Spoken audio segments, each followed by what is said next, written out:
There is a quiet imbalance in how tiredness arrives.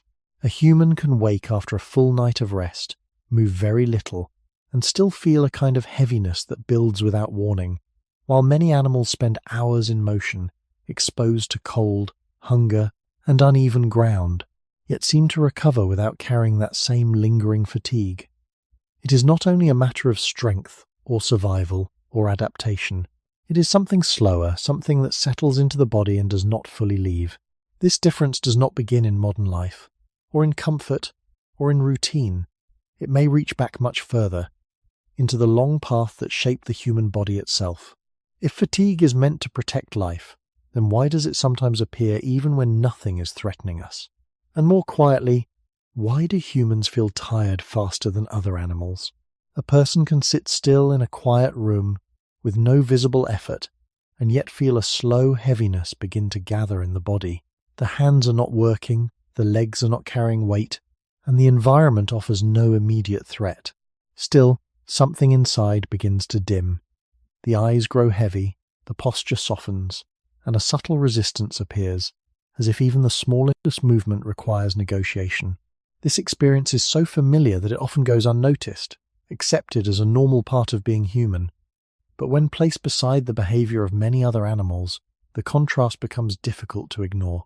A grazing animal can remain standing for long periods, moving gradually across uneven ground, exposed to wind, temperature shifts, and the constant need to remain alert. A predator can wait, move, and adjust with long stretches of patience, without showing the same kind of early internal resistance. Their bodies do not seem to produce this quiet, lingering fatigue under conditions that appear, on the surface, more demanding.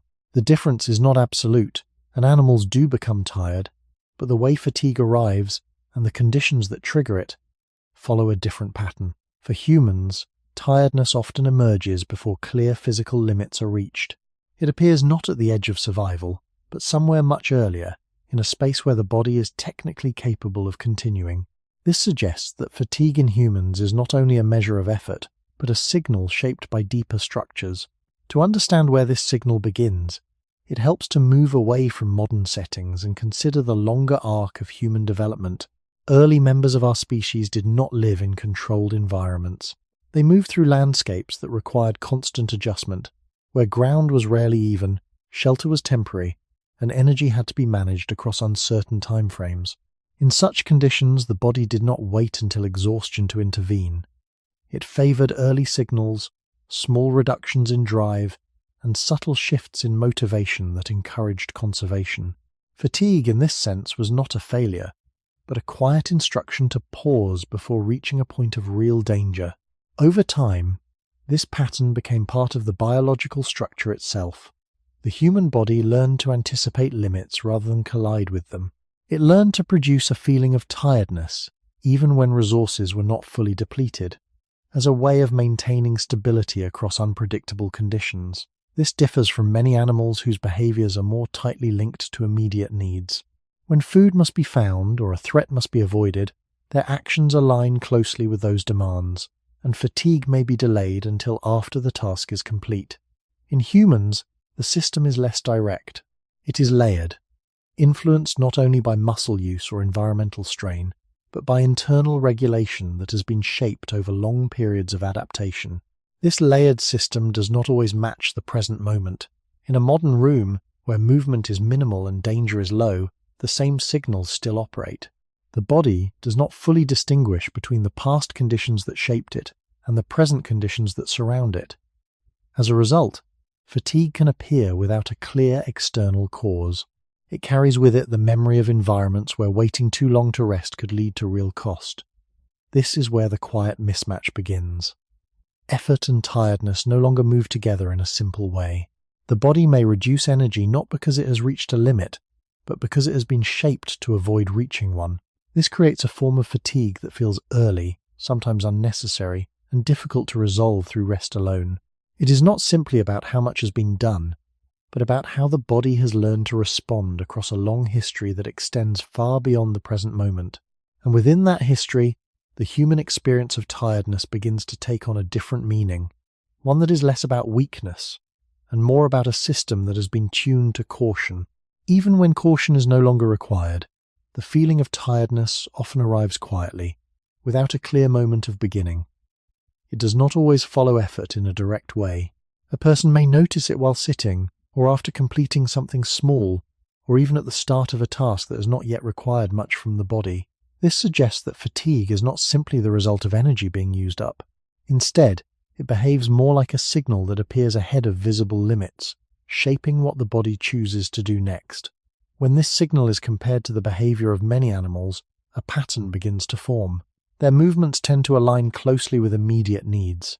They walk when they must, stop when they can, and continue as long as the situation requires. There is less evidence of hesitation before action begins. The transition from rest to movement is often smooth, without the same internal negotiation that humans frequently experience. This difference does not mean that animals do not conserve energy. On the contrary, energy management is essential for survival, but the way it is expressed appears to be more directly connected to external conditions. In humans, the process is less visible and more layered. The body can generate a sense of resistance even before a task has fully started, as if it is evaluating the potential cost in advance. To understand how this may have developed, it helps to consider the environments in which early humans lived. Movement was not optional, but it was also not constant. Energy had to be spread across long periods, with uncertain access to food and varying demands from the landscape. In such conditions, a system that encouraged early conservation would have reduced risk. If the body waited until it was fully depleted before signaling rest, recovery might not be possible in time. A smaller, earlier signal would allow for adjustment without reaching a critical point. Over generations, this tendency could become embedded, not as a conscious decision but as part of the way the body regulates itself. This may explain why fatigue in humans often feels anticipatory rather than reactive. It appears not only after effort but before it, influencing behavior in subtle ways. The body is not simply reporting what has happened, but shaping what might happen next. This creates a form of tiredness that is difficult to measure in simple terms. It is not only about how far someone has walked, or how much weight has been carried. It includes the background activity of the nervous system, the ongoing need to maintain balance, and the constant small adjustments required by an upright posture. Even when these demands are low, the system that monitors them remains active. In contrast, many animals operate within narrower behavioral ranges. Their movements are often specialized, shaped by specific patterns of hunting, grazing, or migration. These patterns allow their bodies to allocate energy more directly to the task at hand. When rest occurs, it may be more complete, and when action is required, it may proceed without the same internal hesitation. The human body, shaped by a broader range of possible actions and environments, carries a more complex form of regulation. This complexity allows for flexibility, but it also introduces uncertainty. The signal of fatigue can become detached from immediate necessity, appearing in situations where the body is not under clear strain. This is where the experience begins to feel disproportionate. A small effort can lead to a noticeable sense of tiredness, while in other cases, larger efforts can be sustained when attention or urgency overrides the signal. The relationship between effort and fatigue becomes variable, influenced by factors that are not always visible. This variability is not a flaw in the system, but a reflection of its purpose. The body is not designed to operate at its limits by default. It is designed to maintain a margin, a space between current activity and potential exhaustion. Fatigue is one of the ways this margin is protected. It reduces intensity, encourages pauses, and limits unnecessary expenditure. However, when the conditions that originally shaped this system are no longer present, the signal can feel misplaced. In a stable environment, where resources are predictable and physical threats are minimal, the same early warnings remain. They continue to guide behavior, even when the original risks are no longer immediate. This creates the impression that humans become tired too easily, when in fact the system is functioning as it was shaped to do. It is responding not only to the present moment, but to a much longer history in which waiting too long to rest carried consequences that could not always be reversed. What makes this contrast so difficult to dismiss is that human tiredness often feels detached from visible reality. The body can be safe, fed, sheltered, and still produce a sense of reduction, as if it is withdrawing from effort long before effort has become serious. This does not happen in exactly the same way across all animals. Many animals conserve energy very carefully, but their conservation is often built into clearer patterns. They rest deeply, move when required, and expend themselves in ways that are closely linked to feeding, migration, mating, or escape. Their lives are not easy, but the rhythm between demand and response is often more tightly connected. Human fatigue, by contrast, can feel diffuse. It can arrive during physical work, but also during waiting, thinking, planning, and even after long periods of relative stillness. That wider range matters, because it suggests that the human experience of being tired is not located in muscle alone. It belongs to a broader system that includes posture, balance, temperature control, attention, memory, and the ongoing work of anticipation. This broader system begins to make more sense when placed against the unusual path of human evolution. Humans did not become the fastest animals, the strongest animals, or the most physically protected animals. Instead, they became a species that relied on coordination over long stretches of time. Survival depended on moving across mixed landscapes, remembering places, adjusting to seasons, watching others, carrying tools or infants, reading subtle changes in weather, and making decisions before danger was obvious. In that kind of life, it would have been costly to treat tiredness as a simple endpoint that arrived only after full depletion. A body built that way would often react too late. A more useful design would be one that slowed the individual earlier, lowered unnecessary output, and created hesitation before damage or collapse became likely. That kind of early braking system would not always feel logical in the present moment. It would often feel excessive. But across long evolutionary time, excessive caution can be safer than delayed caution. This may be one reason human fatigue has such a wide and sometimes frustrating range. It is not merely a reading of what the body has spent. It is also an estimate of what the body may still need, what uncertainty may lie ahead, and how much reserve should be protected. That reserve mattered deeply in early human life. Food access was uneven, climates shifted, injuries healed slowly, and there was rarely a clean boundary between activity and recovery. Archaeological evidence does not let us describe the inner feelings of early humans with certainty, but it does show lives shaped by movement, exposure, tool use, care of others, and repeated adjustment to variable environments. Those conditions would have favored bodies that avoided waste, not bodies that performed at maximum output whenever maximum output was possible. This also helps explain why modern comfort does not automatically remove tiredness. A body shaped in uncertain landscapes does not become simple just because the room is warm. It still carries old regulatory patterns. It still monitors, predicts, and withholds. It still behaves as if the future may demand something costly, even when the immediate environment is quiet. This makes human fatigue feel personal, but in many cases, it is historical as much as individual. It belongs to a species whose body learned to survive not by pushing cleanly until the edge, but by stepping back before the edge was reached. Many animals do this in their own ways, yet humans seem to do it through a system that is especially tied to internal perception. We feel the caution from inside. We experience it as heaviness, reluctance, slowing, and the strange sense that the body is less willing than the mind. That mismatch is the true starting point of the question. Humans may not feel tired faster than other animals simply because they are weaker, less efficient, or poorly designed.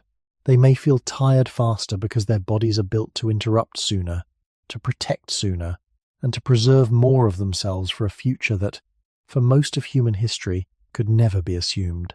And once fatigue is understood in that way, it stops looking like a small inconvenience of modern life and begins to look like an old inheritance, still active inside ordinary moments, still shaping the speed at which the human body agrees to continue. What people often call low energy may not begin with low energy at all.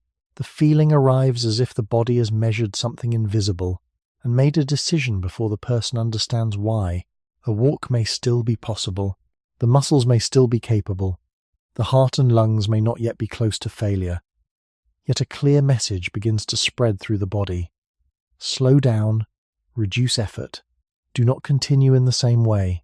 This makes fatigue easy to misunderstand. It feels like a limit, but very often it behaves more like a warning. The distinction matters because a true limit is something the body can no longer cross, while a warning is something the body produces to prevent a more serious cost from happening later. Many animals appear to live closer to real limits in the visible sense.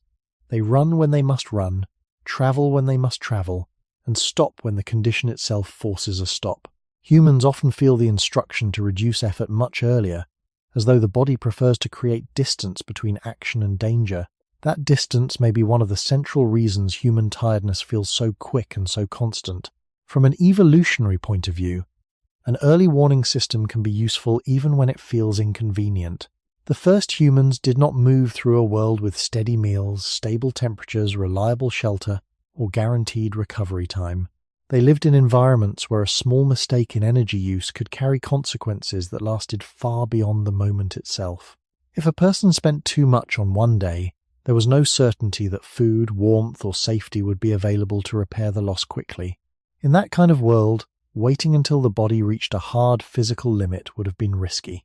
A body that signaled sooner and pushed the individual to pause sooner could protect enough reserve for the unknown hours or days ahead. Fatigue, in that sense, would function less like a report and more like a strategy. This helps explain why fatigue is often broader than simple muscle weakness.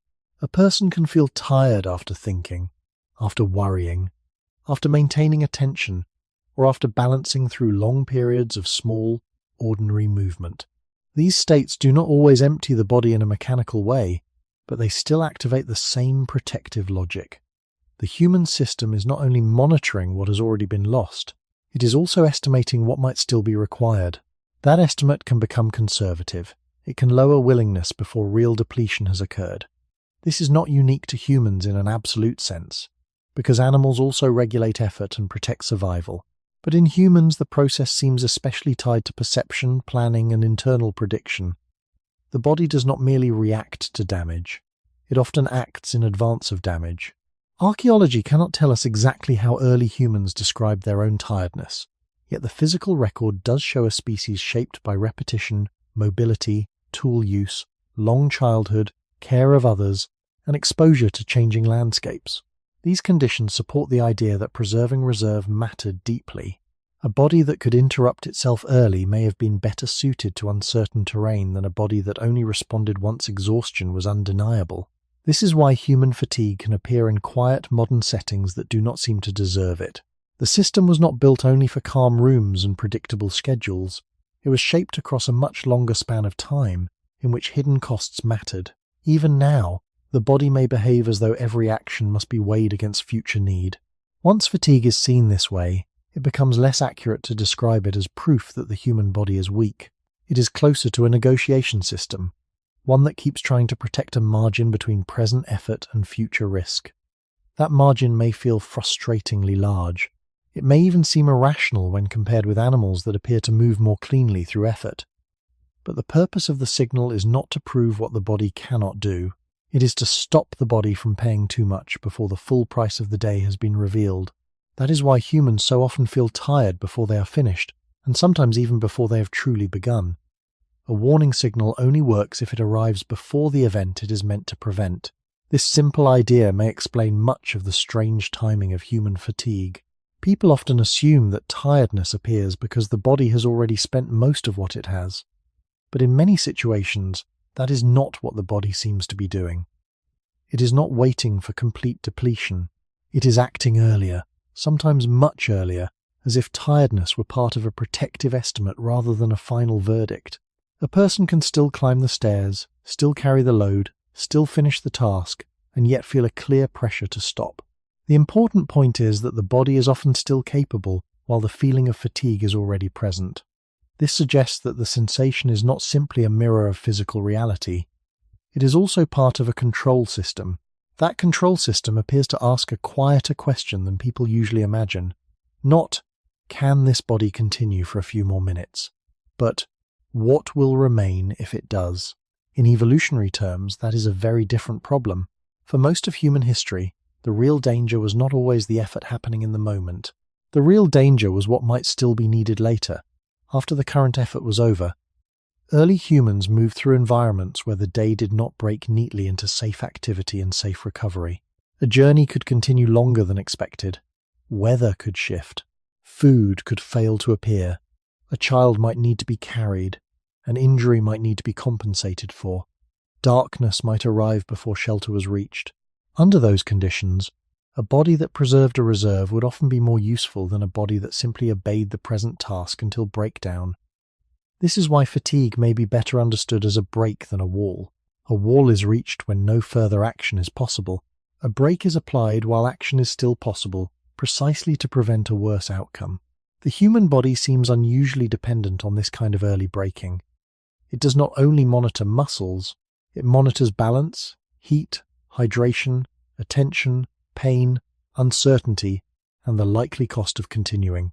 Because so many variables are involved, the feeling of tiredness can seem larger than the visible task. Two people may perform similar movements and not feel the same degree of fatigue, because the signal is not a simple meter of output, it is an integrated judgment. The body gathers many small pieces of information and turns them into one broad instruction. Reduce effort now. This broadness may be one reason humans often feel tired in ways that other animals do not seem to display so openly. An animal may conserve energy with great precision, but much of that conservation is built into behavior itself. It rests when resting is available, remains still when stillness is useful, and acts intensely when necessity becomes immediate.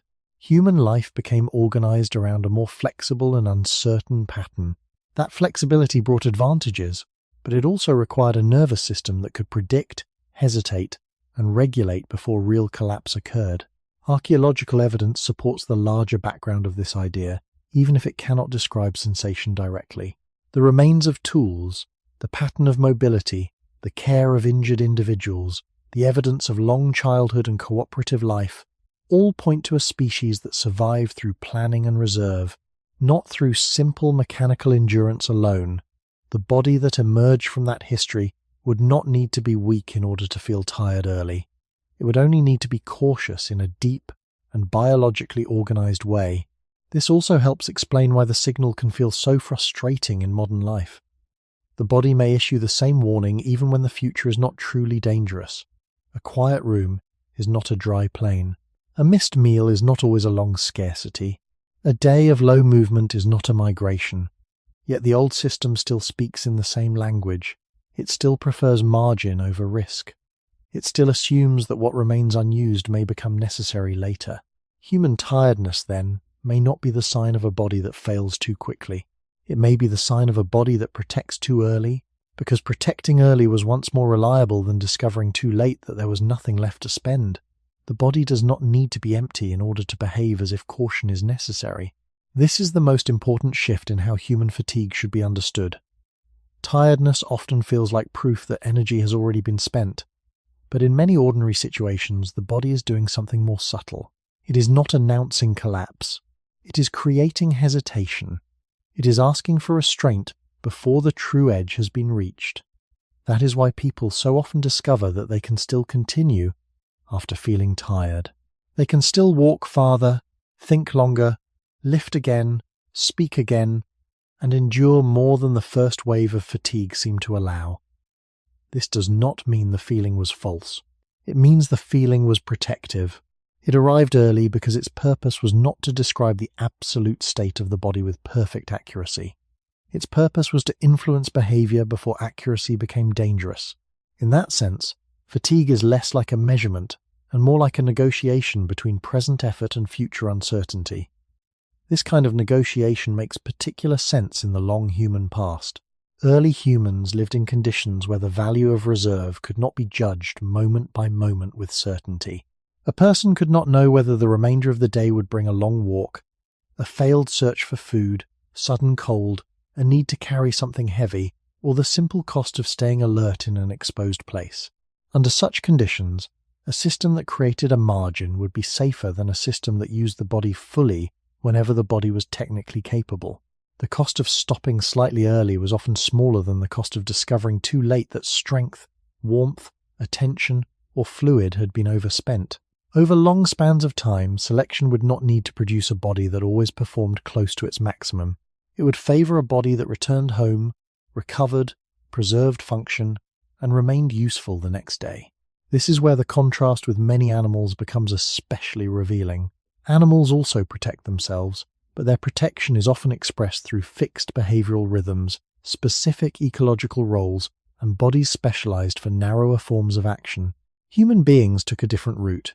They became flexible generalists, able to move across different terrains, adapt to changing conditions, cooperate in complex groups, and survive in variable environments. That flexibility came with a price. A body built for many possibilities must regulate many possibilities. It cannot simply respond to the present task. It must continuously estimate what else may soon be required. The result is a broader fatigue system, one that includes not only muscles and fuel, but posture, attention, emotional tone, body temperature, hydration, and the quiet strain of deciding. Archaeological evidence cannot reveal the exact sensations of early humans, but it does show a species that depended on repeated movement, tool use, long care of the young, cooperation across generations, and life in settings where the future could not be predicted with confidence.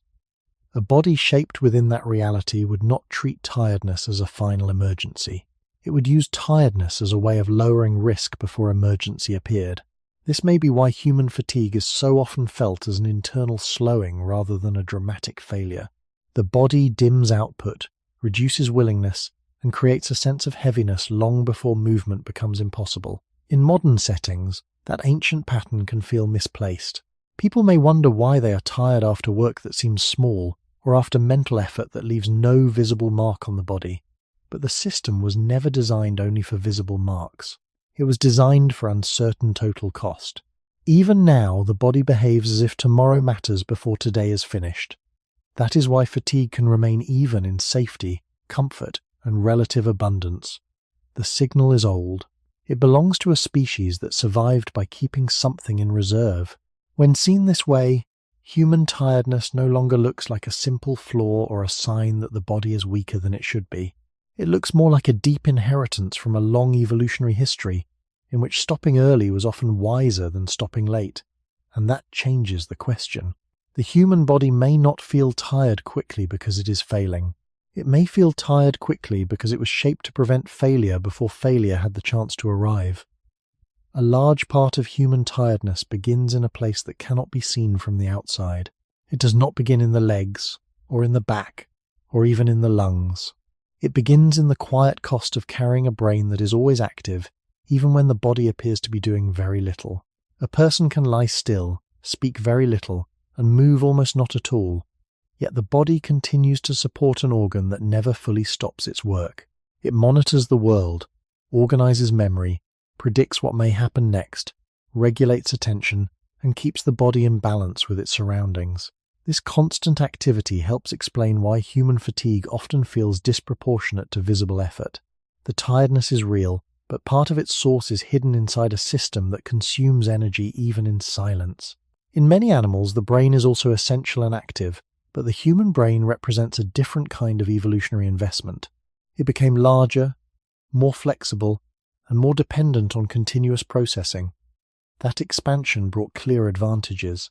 It allowed complex language, longer planning, social coordination, tool use, and the ability to live in a wide range of environments. But no evolutionary gain comes without cost.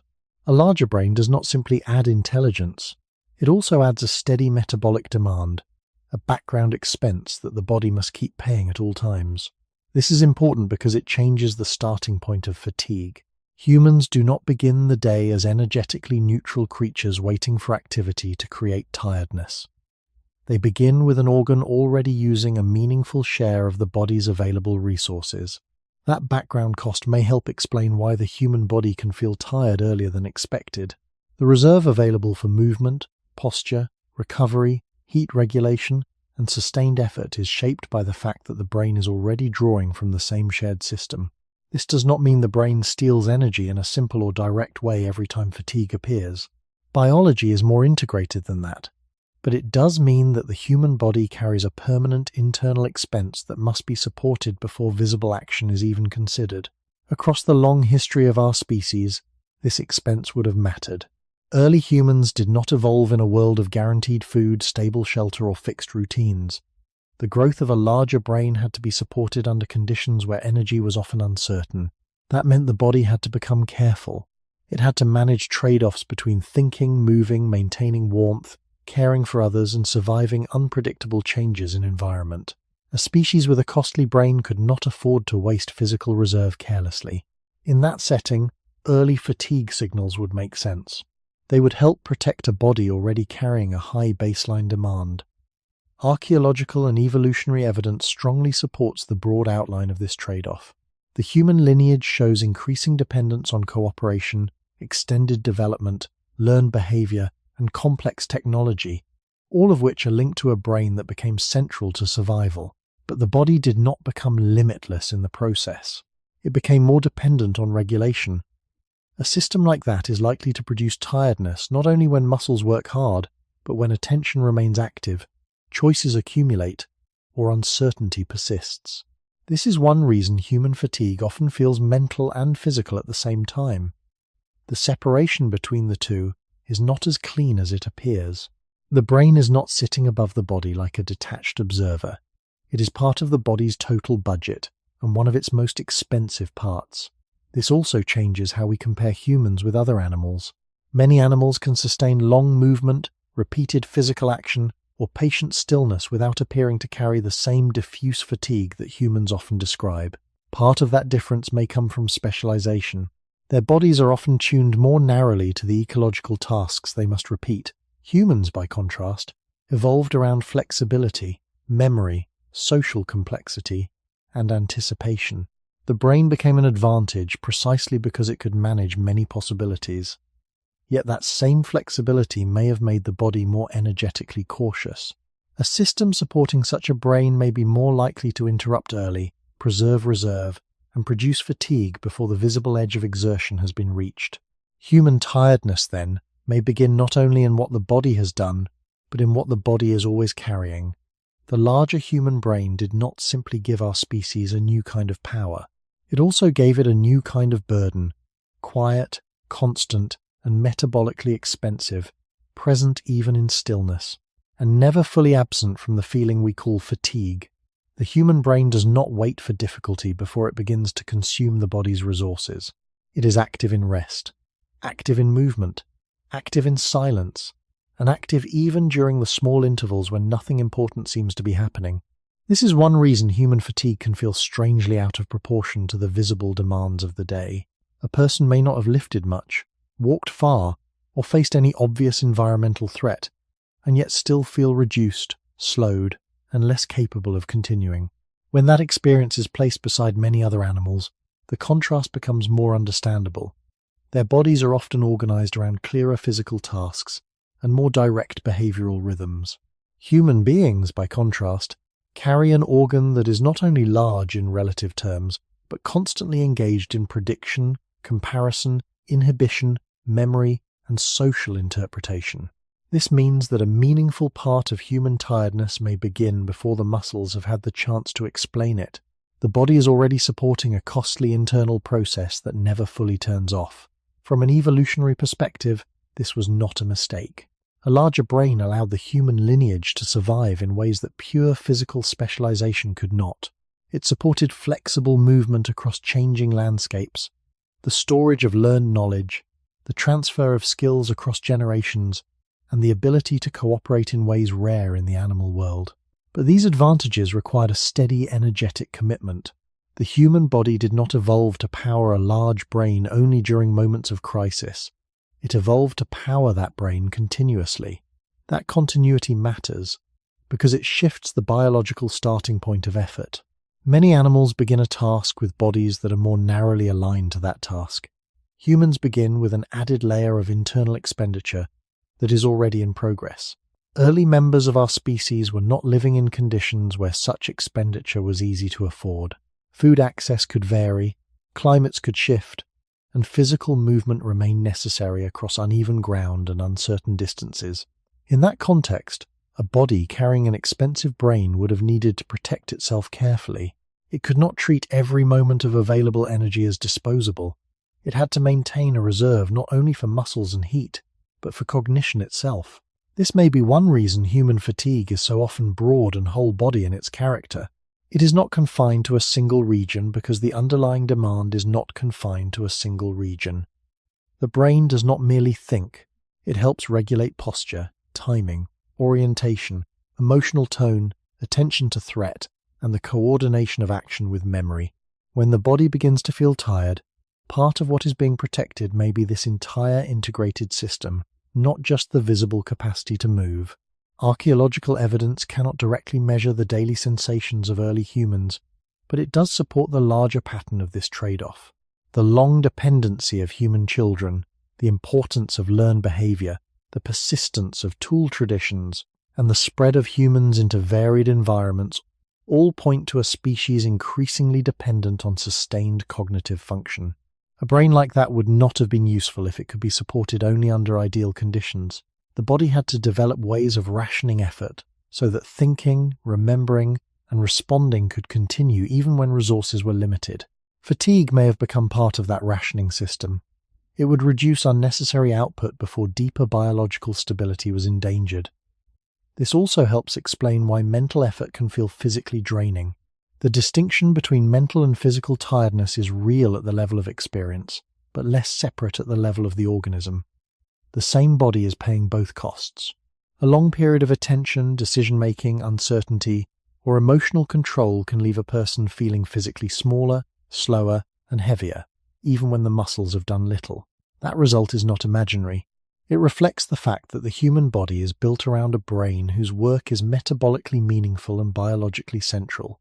Compared with many animals, humans may appear to tire faster not because they are poorly built, but because they are carrying a more expensive internal system through every ordinary moment.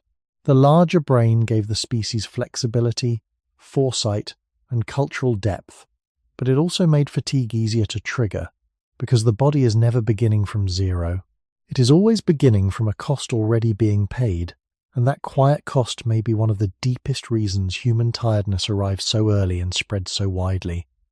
The burden of a large brain is easy to miss because it does not look like labor. There is no visible lifting, no obvious strain, no dramatic sign that something costly is taking place. Yet the body continues to support a form of activity that is constant, demanding, and deeply woven into everything a human being does. Even in quiet moments, the brain is comparing, predicting, adjusting, remembering, filtering, and preparing. It helps the body maintain balance, interpret the environment, monitor social signals, and hold together an inner sense of continuity from one moment to the next. This ongoing work is so familiar that it feels natural, almost weightless. But biologically, it is not weightless at all. It is one of the reasons human fatigue can appear before the day seems to have truly begun. The body is not only preparing for movement, it is already paying for awareness. This may be one of the clearest differences between humans and many other animals. Animals also have active brains, complex behavior, and forms of learning that matter for survival. But the human evolutionary path placed an unusually heavy emphasis on flexible cognition, long memory, symbolic communication, cooperative planning, and the ability to function across changing environments without narrow physical specialization. That path made the brain more central, not only to moments of danger, but to ordinary life itself. The result is that human tiredness cannot be understood only through muscles, heart, or lungs. Part of it begins in the steady metabolic cost of carrying a brain that is always involved, even when nothing dramatic is happening. This cost would have mattered enormously in the long past. Early humans did not inherit a world that reliably supported such an expensive organ. They lived with fluctuating food access, uncertain shelter, injuries that could not be repaired quickly, and landscapes that asked for repeated adjustment rather than simple routine. A species becoming more dependent on cognition under those conditions would have needed stronger regulation, not reckless output. The body would have had reason to protect reserve more carefully, because reserve no longer belonged only to physical movement. It also belonged to perception, memory, orientation, and the ability to make decisions that might matter hours later. In that setting, fatigue would not need to wait for muscles to fail. It could emerge much earlier as a way of guarding the entire system. This may explain why human tiredness often feels generalized rather than local. A person may say that everything feels tired, even when no single part seems to justify that sensation. The explanation may be that the whole organism is being managed as one energetic field, and the brain sits near the center of that management. Archaeological evidence cannot reveal exact feelings, but it does reveal a species that depended increasingly on learning, teaching, cooperation, delayed reward, and the careful use of knowledge carried across generations. Such a species could not rely on brute expenditure alone. It needed continuity. It needed minds that remained functional, even after long days, uncertain outcomes, and repeated small demands. A body shaped for that kind of life would likely become cautious around energy, especially when supporting a costly brain. This helps make sense of a common modern experience. People often feel tired after periods of thought, planning, conversation, emotional control, or attention, even when they have done little visible work. That tiredness may seem less real because it leaves no obvious mark in the muscles, but it belongs to the same biological economy. The body has still been spending. It has still been maintaining a high level of internal organization. In that sense, the human body is never truly at rest in the simple way people imagine. It may become still, but stillness is not the absence of cost. The larger brain changed what rest itself means. It gave humans remarkable capacities, but it also made the baseline of existence more expensive. Compared with many other animals, humans may appear to feel tired faster because they are carrying a deeper invisible load through every hour of the day. That load is not a mistake and not a flaw. It is part of the same evolutionary inheritance that made long memory, language, planning, and culture possible. The advantage and the burden are inseparable. Human fatigue, then, may not simply be the sign of too little strength. It may be the quiet price of a species that built more of its survival inside the brain, and in doing so made tiredness easier to trigger, harder to localize, and impossible to understand by looking at the body from the outside alone. A human being can become tired simply by remaining upright. The effort is so quiet that it is easy to miss, because standing does not feel like work in the dramatic sense. There is no obvious struggle, no loud sign of exertion, and no clear moment when the body announces that it has begun to spend more than it should. Yet the act of holding the head above the spine, balancing the trunk over the hips, and keeping the body stable on two legs requires an unbroken stream of muscular adjustment. These adjustments are small, but they do not stop. Even when a person appears still, the body is continuously correcting sway, redistributing weight, protecting joints, and preventing collapse. This helps explain why human fatigue can build under conditions that look physically mild. The body is never simply resting inside upright posture. It is working in a low, steady, and often invisible way. When compared with many other animals, this matters. Most mammals move with bodies organized across 4 limbs, which changes how weight is distributed and how stability is maintained.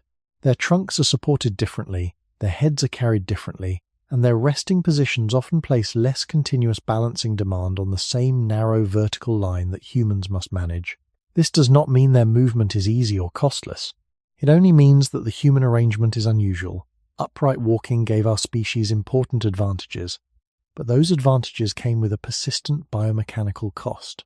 Free hands, long-distance walking, a better visual field, and new ways of carrying tools or infants all became possible through bipedalism. At the same time, the body inherited a design in which balance itself became labor.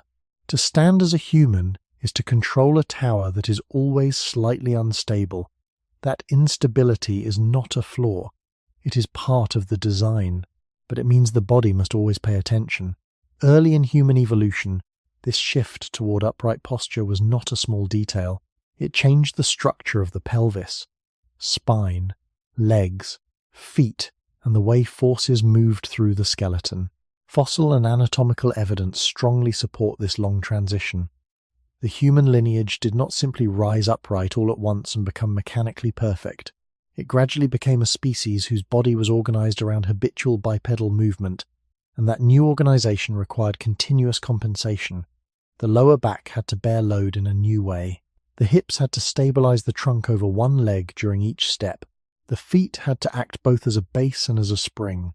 The neck had to support a large head in a position unlike that of most other mammals.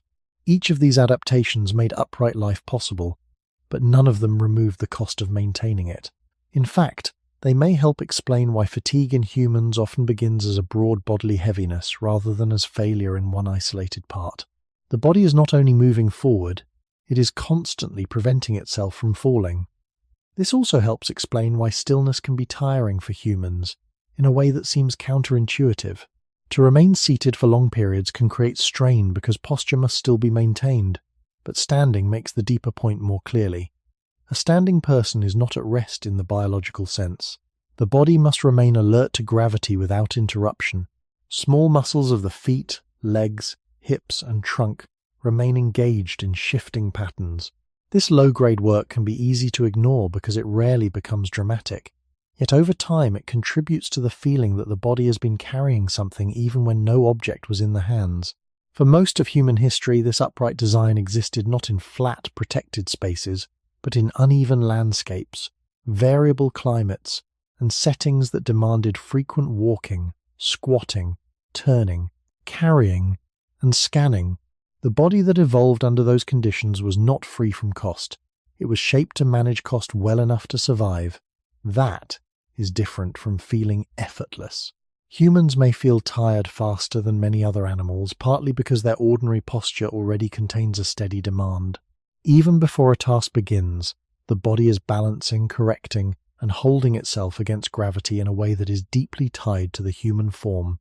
Fatigue, then, may begin not only with activity, but with the simple fact that human life is lived vertically, and vertical life is never fully free. To live upright is to make gravity a constant partner in every ordinary moment. The human body does not simply stand on two legs the way an object stands on a surface. It maintains itself through a continuous series of adjustments, so small that consciousness rarely notices them. Weight shifts from heel to forefoot, from one hip to the other, through the spine, across the neck, and back again.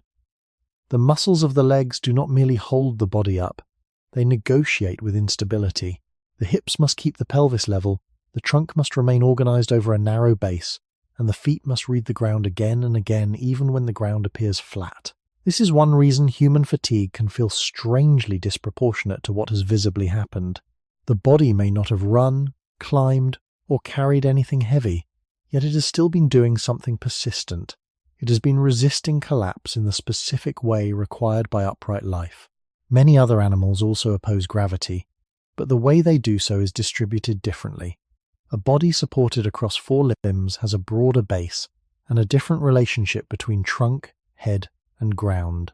Humans, by contrast, place much of their mass above a tall vertical axis that is always vulnerable to sway. That design created important possibilities in evolutionary history, but it also created a background cost that never fully disappears. The human body must keep paying for balance. Fossil anatomy and comparative biology make this broad picture clear. The structure of the pelvis, the angle of the femur, the arch of the foot, and the shape of the spine all reflect a lineage committed to habitual bipedalism. These features did not emerge to make the body effortless. They emerged to make upright movement possible and sustainable enough. That is a different achievement. A system can be effective and still be costly. Human walking is remarkably capable, especially over distance, but the body that walks upright is never entirely free from low-level strain. The spine must stack and curve in precise ways. The head must remain aligned, and the lower limbs must accept repeated load one side at a time. Even standing still involves a quiet version of this same logic. The body is not resting from posture, it is performing posture. This helps explain why fatigue in humans often feels broad rather than sharply local at first. The tiredness may begin as a general sense of heaviness, because the demand itself is spread across many parts that work together. A person does not only use the thighs or the back when remaining upright, the whole arrangement participates. Ankles stabilize, hips correct, abdominal muscles regulate, spinal muscles support, and the neck keeps the head poised above the moving line of the body. None of this looks dramatic from the outside, yet biologically it is real work. Across the long history of our species, these demands unfolded not on level indoor floors, but across uneven soil, stone, roots, slopes, and changing ground. Early humans were not moving through controlled surfaces designed for mechanical ease. They were negotiating landscapes that required constant micro-adjustment. In that setting, fatigue would not need to wait for obvious exertion. It could build gradually through the background cost of remaining balanced, scanning the environment and carrying the body through space in a form that was powerful in some ways but never structurally passive. This also helps explain why prolonged standing or slow walking can sometimes feel more draining than expected. The effort is not explosive, so it is easy to underestimate, but the body is being asked to maintain order over time, and order itself has a cost. Human beings often imagine energy expenditure as something tied mainly to visible action, yet much of the burden of upright life lies in invisible continuity. The body must keep the system coherent from moment to moment. That coherence was worth the evolutionary trade because it allowed free hands, new ways of carrying, broader fields of vision, and movement across long distances. But the benefit did not erase the price. Humans may feel tired faster than many other animals, partly because they begin every day inside a posture that already asks for continual regulation. Before work starts, the body is already balancing. Before effort becomes obvious, the body is already holding itself together against gravity in a uniquely human way. And that quiet labor, repeated across hours and years, becomes part of the deeper story of why human tiredness arrives so easily and spreads so widely. The human body does not merely move through the world, it must continuously organize itself against the world. This is the deeper cost of upright life, and it helps explain why tiredness in humans can appear long before dramatic exertion begins. A standing animal supported across 4 limbs can distribute weight differently, stabilize the trunk differently, and often rest within its posture more directly.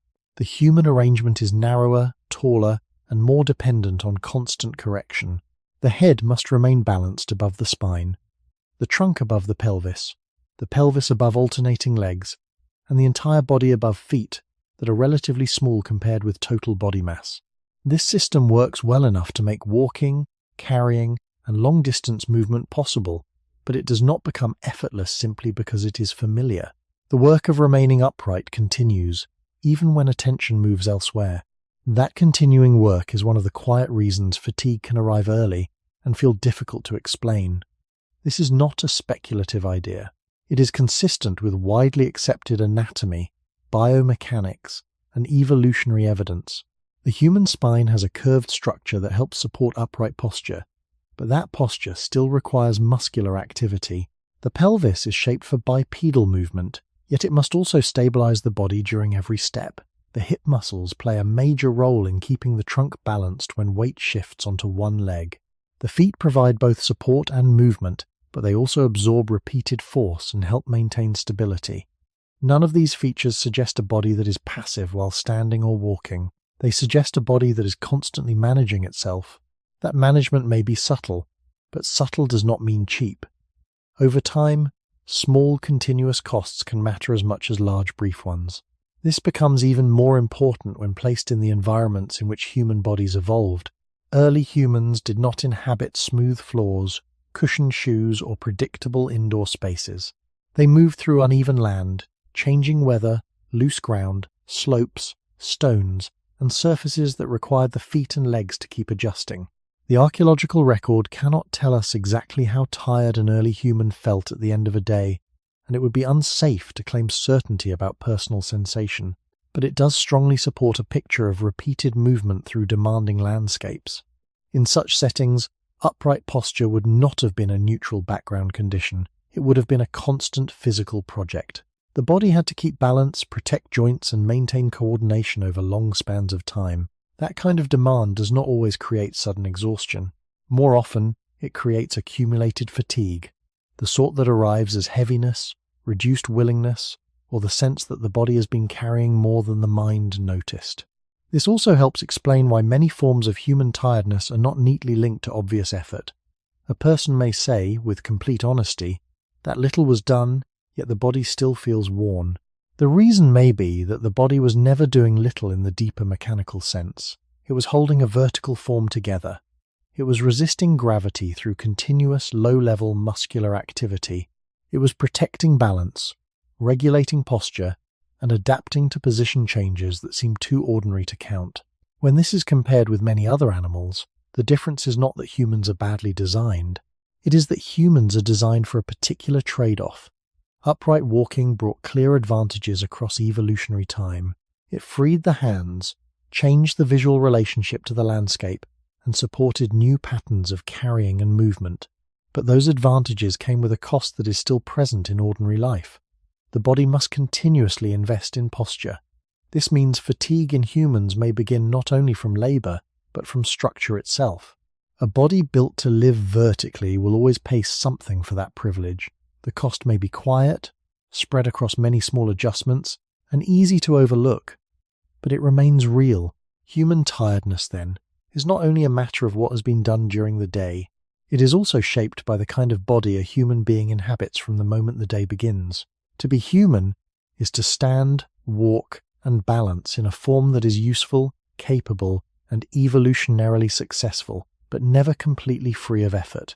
And that constant low burden may be one of the most ordinary and most easily forgotten reasons humans feel tired faster than many other animals. Human muscle is often described as capable of endurance, and in many ways this is correct.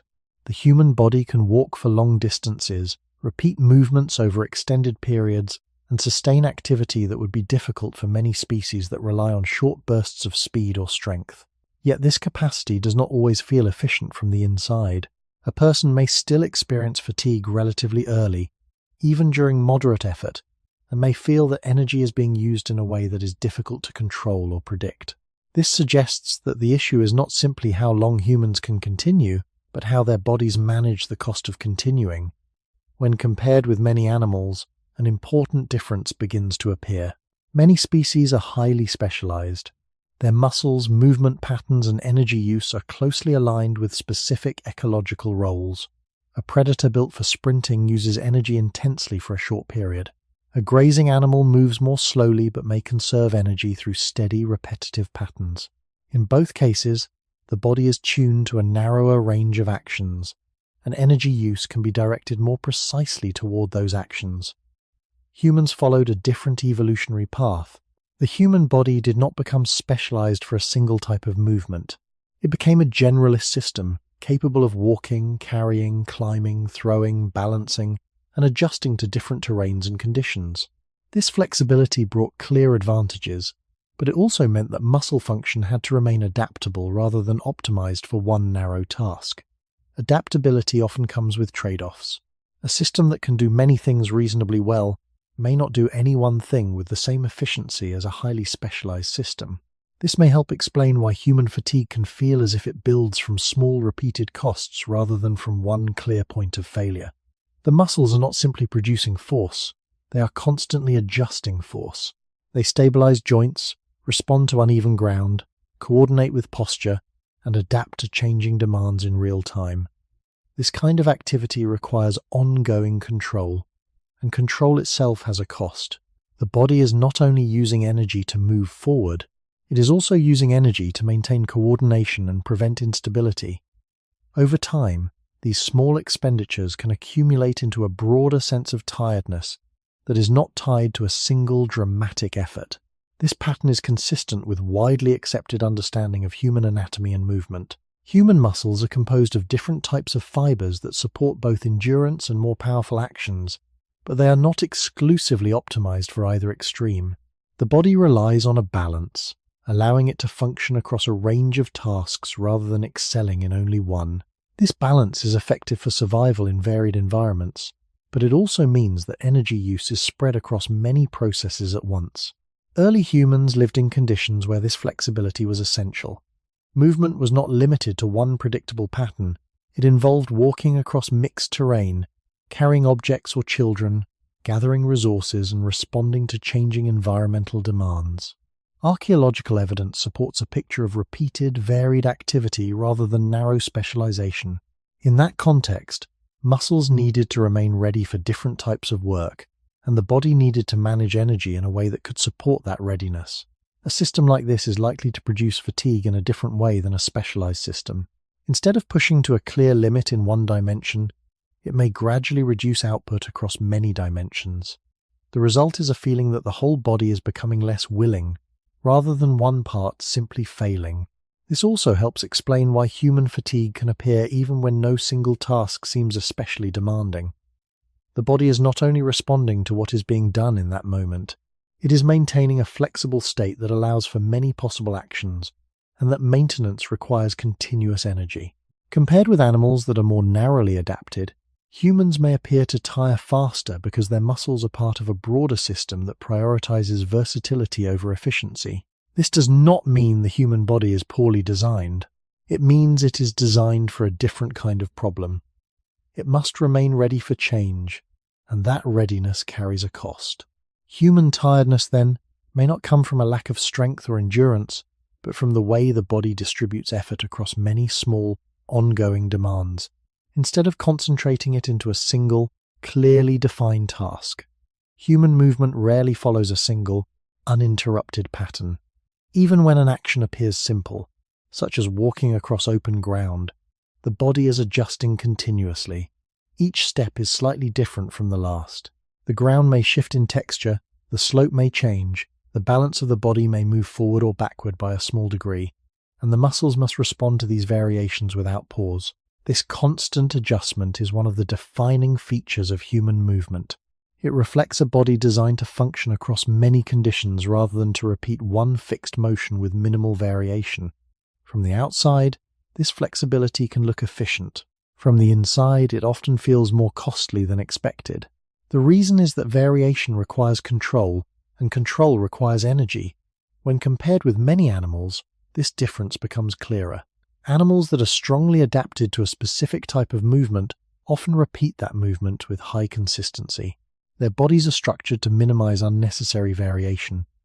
A running animal that relies on speed may repeat a stride pattern that is highly refined. A grazing animal may move in a steady, economical way that reduces the need for constant correction.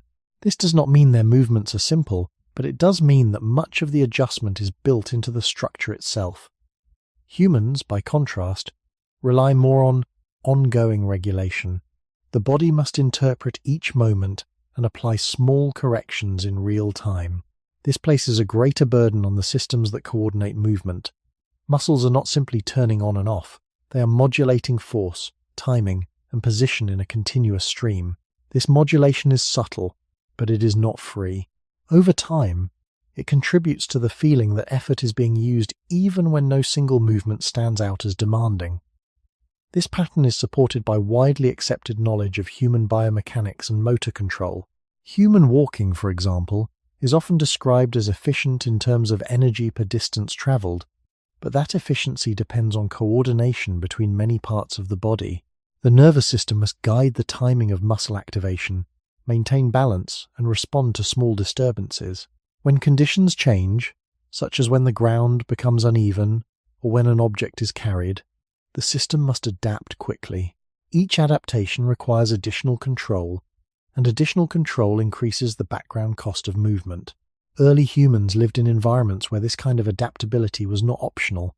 Movement did not occur on uniform surfaces. It took place across varied terrain that required constant adjustment. The archaeological record shows patterns of mobility, tool use, and interaction with landscapes that would have demanded this flexible style of movement. In such conditions, the ability to adjust quickly would have been valuable, but it would also have required a body that could sustain continuous low-level effort. Fatigue, in this context, would not only reflect large bursts of activity, it would also reflect the accumulation of many small corrections over time. This helps explain why human tiredness can feel as if it builds gradually, without a clear starting point. A person may not remember doing anything particularly strenuous, yet the body still signals a need to reduce effort. The reason may be that the body has been managing variation, maintaining coordination, and preventing instability across a long series of small actions. Each action by itself is minor, but together they create a meaningful cost. This also highlights an important distinction between visible effort and internal effort. Visible effort is easy to recognize. It involves lifting, running, or other actions that clearly demand strength. Internal effort is quieter. It involves maintaining control, adapting to change, and keeping the system organized. Human movement relies heavily on this second type of effort. Compared with animals whose movements are more structurally guided, Humans may appear to tire faster because more of their energy is spent on continuous regulation rather than on a single repeated action. This does not make human movement less capable. It makes it more flexible. But flexibility often comes with a price that is paid slowly and steadily, and that price becomes part of the broader experience of fatigue. Human muscles were not shaped to solve one narrow problem. They were shaped to remain useful across many different problems, and that difference may be one of the quiet reasons humans feel tired sooner than many other animals. A body specialized for one dominant pattern of action can direct its structure toward that pattern with remarkable economy. A body built for broader flexibility must spread its resources more widely. The human system appears to do the second. It supports long walking, carrying, climbing, reaching, throwing, crouching, balancing, and endless small transitions between these actions. This is a powerful evolutionary design, but it is not the same as being mechanically cheap in every moment. The advantage of versatility can produce a hidden cost. Energy is often spent not only on the task itself, but on keeping the body ready for many other possible tasks at the same time. That readiness changes the way fatigue appears. It often arrives not as the failure of one single muscle group, but as a broad reduction in willingness, steadiness, and control. This pattern fits widely accepted understanding of human anatomy, biomechanics, and evolution. The muscles of the human body work in coordination with posture, balance, and fine control rather than acting as isolated engines. The legs do not simply push the body forward. They also catch weight, protect joints, and adapt to subtle changes in surface and speed. The trunk does not simply hold still. It stabilizes movement, transfers force, and keeps the body organized while arms and legs do different things.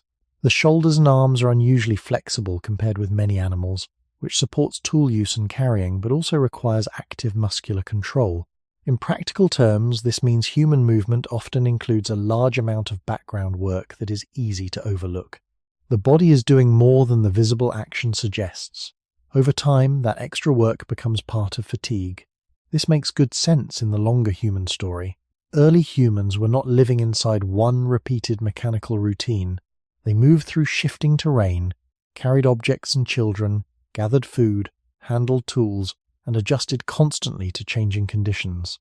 Archaeological evidence supports a picture of a species using varied movements across varied environments rather than depending on one highly specialized pattern. In that setting, a flexible, muscular system would have been extremely valuable.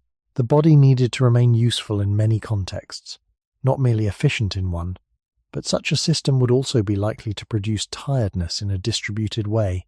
Instead of waiting for a single, clear point of exhaustion, it would accumulate small costs across the whole body. That helps explain why human fatigue often feels general before it feels local. A person may not say that one exact muscle has failed. More often, the feeling is that the entire body has become less available. This broader type of tiredness also changes how humans compare themselves to other animals. Many animals are astonishingly capable, but their capabilities are often more tightly linked to their ecological roles. Their bodies may repeat certain movements with greater structural guidance and fewer layers of constant correction. Humans, by contrast, depend heavily on coordination across many joints and many possible actions. That dependence increases freedom, but it also increases the amount of regulation required. A flexible body is rarely a silent body. It is always adjusting. It is always maintaining options. And maintaining options requires energy. This may be why human fatigue can appear under modest conditions and still feel entirely real. The body is not only measuring what has already been done, it is also paying for the ongoing organization that makes many forms of action possible. Seen this way, human tiredness is not evidence that the species is badly made. It is evidence of a particular evolutionary trait. Humans gained a body that could do many things well enough in many places over long spans of time. That gain supported migration, tool use, cooperation, and survival across changing environments. But it did not produce a body that spends energy only on obvious effort. It produced a body that leaks effort into preparation, coordination, and control. The result is a style of fatigue that may seem early when compared with many animals, yet is deeply consistent with the kind of creature humans became. We are not simply strong or weak, enduring or fragile. We are versatile, and versatility often means that tiredness begins in the quiet work of staying ready before the world has even decided what it will ask from us next.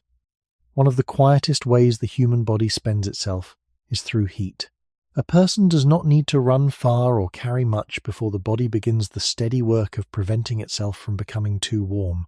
This process is so familiar that it often disappears into the background. The skin grows damp, the breathing changes slightly, the heart works a little harder, and the body continues as if nothing important is happening. Yet something important is happening. Human movement produces heat, and that heat must be managed continuously. If it is not managed, the body cannot keep working safely. This makes temperature control part of the hidden cost of being active. When compared with many other animals, the human method of dealing with heat begins to look unusual. Humans rely heavily on sweating. Sweat allows the body to cool itself effectively when the liquid on the skin evaporates. And this is one reason humans can sustain activity in warm conditions better than many people assume. But effective does not mean free. Cooling the body this way comes with losses. Water leaves the body. Salts are lost. Blood flow must be adjusted toward the skin. The heart must support both movement and cooling at the same time. These changes are not dramatic in every moment, but they are real, and over time they contribute to fatigue. The body is not spending energy only on movement. It is also spending effort on not overheating. This trade-off fits widely accepted knowledge about human physiology and evolution. Humans are not the only animals that manage heat, but the human reliance on sweating is unusually important. Many mammals depend more on methods such as panting, seeking shade, reducing activity, or using body structures like ears or fur patterns to influence heat exchange. Humans, with relatively low body hair compared with many other mammals and a strong capacity for sweating, took a different route. This route appears to have supported sustained movement in hot environments, especially over longer periods. That was a meaningful advantage in the long history of our species. Early humans often lived and moved in climates where heat management mattered. They walked across open ground, tracked resources, carried objects, and remained active in environments where direct sunlight and warm air could place a growing burden on the body. In such settings, a strong cooling system was valuable. But a valuable system can still be expensive. Sweating solves one problem by creating another. It protects the body from dangerous heat buildup, yet it increases the need to replace water and maintain internal balance. If water is not available, or if heat continues for too long, fatigue can deepen even when the muscles themselves are still capable of more. This helps explain why human tiredness can feel larger than the visible task. A person may believe the legs are the main thing working, while the body is also quietly managing circulation, temperature, and fluid balance. Archaeological evidence cannot tell us exactly how hot an early human felt during a long day of movement, and it would be unsafe to claim certainty about those inner experiences. But the broader picture is well supported. Human bodies evolved in environments where heat, exertion, and long-distance movement often overlapped. A body that could cool itself well would have been useful, but that usefulness did not remove the internal cost of cooling. This is one reason fatigue in humans is often tied to conditions that do not look dramatic from the outside. Warm air, direct sun, long walking, or even modest sustained movement can create a rising background burden. The body begins to divert attention and resources towards staying within safe temperature limits. That burden is easy to miss because it does not always produce a clear sensation at first. Instead, it may appear as heaviness, reduced willingness, slower recovery, or the feeling that effort has become more expensive than expected. This also changes how the human body compares with many other animals. Humans are not simply weaker because heat affects them. In some settings, human cooling capacity is a strength, but strength in one domain can still carry a cost in another. A body that cools itself through sweat may remain active, yet it pays for that activity through invisible losses that accumulate. Human fatigue, then, may come not only from muscles, posture, or the brain, but also from the quiet price of staying cool while continuing to move. The body does not only ask whether it can keep going, it must also ask whether it can keep going without becoming too warm to remain stable. And that extra question becomes another reason tiredness arrives earlier than it seems it should. The human body often begins to lose something important long before a person notices any serious discomfort. Heat rises quietly. Sweat forms quietly. Fluid leaves the skin in small amounts that do not seem dramatic. The body adjusts circulation, breathing, and skin temperature without asking for attention. From the outside, the person may appear to be doing only moderate work, but inside, the body may already be spending more than the visible effort suggests. This is one reason human fatigue can feel sudden even when the activity itself seems ordinary. The body is not only powering movement, it is also preventing movement from creating too much heat. That second task can become costly in ways that are easy to miss. Sweating is an effective cooling system, but it depends on loss. Water must leave the body for cooling to happen. As sweating continues, the internal balance of fluid becomes harder to maintain, and the cardiovascular system must work to support both active muscles and heat release through the skin. This does not mean that every small amount of sweat creates major fatigue. It means that the human body often pays for continued activity through a gradual, hidden expense. The expense is not always felt immediately as thirst or distress. More often, it appears as a subtle reduction in steadiness, patience, and willingness to continue. The task begins to feel heavier than it did before, even though nothing obvious has changed. This pattern fits widely accepted physiology. Human temperature regulation depends heavily on evaporation from the skin, and that system works best under conditions where sweat can actually evaporate. When the air is hot or humid, cooling becomes less efficient, and the body may need to work harder to keep internal temperature within a safe range. The person may interpret the result as simple tiredness, but part of that tiredness may be the cost of thermal regulation itself. The body has begun to divert energy and circulation towards staying cool, and this changes the total price of effort. The muscles do not operate alone. They operate inside an organism that must remain thermally stable if it is to remain functional. That larger requirement helps explain why a moderate task can sometimes feel unexpectedly draining in warmth, sunlight, or stale air. The problem is not only the task. The problem is that the task now includes the extra burden of preventing heat buildup. This matters even more when placed in the longer human story. Early humans lived in environments where sustained movement and heat often overlapped. Open landscapes, direct sun, limited shade, and long walking would have made temperature control a constant part of daily life in many regions. The broad evolutionary picture is widely accepted. Human beings developed a strong capacity for sweating and reduced body hair compared with many mammals, and these features likely helped with endurance activity in warm environments. But those same features also meant that activity was tied to ongoing fluid loss. A useful cooling system is still a demanding cooling system. It allows movement to continue, yet it requires the body to keep paying through water, circulation, and recovery. This may be one reason humans often feel tired in a diffuse way after heat exposure. The fatigue is not always located in one muscle or one action. It spreads through the body because the body as a whole has been involved in keeping temperature under control. Many other animals solve the heat problem differently. Some reduce activity, seek shade quickly, pant, or rely on different structural traits to manage temperature. Humans can remain active for longer under some hot conditions, but this does not make the effort cheap. It only changes the trade-off.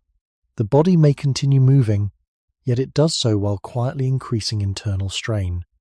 That strain may not look dramatic, which is why it is so often underestimated. A person may think only of distance walked or weight carried, while the body has also been paying the price of cooling itself minute by minute. Human tiredness, then, may arrive early not because the body is failing, but because the body is solving several problems at once. It must move, protect the brain, stabilize posture, and now also release heat without losing control of its internal balance.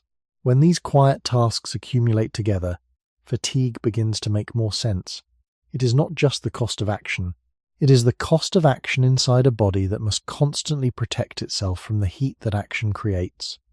The human body can continue moving in warmth for longer than many people might expect, yet that ability should not be mistaken for ease. One of the most important, widely accepted points in human physiology is that cooling through sweat is effective, but it is never free. It depends on evaporation, fluid loss, cardiovascular adjustment, and a continuous balancing act between heat release and internal stability.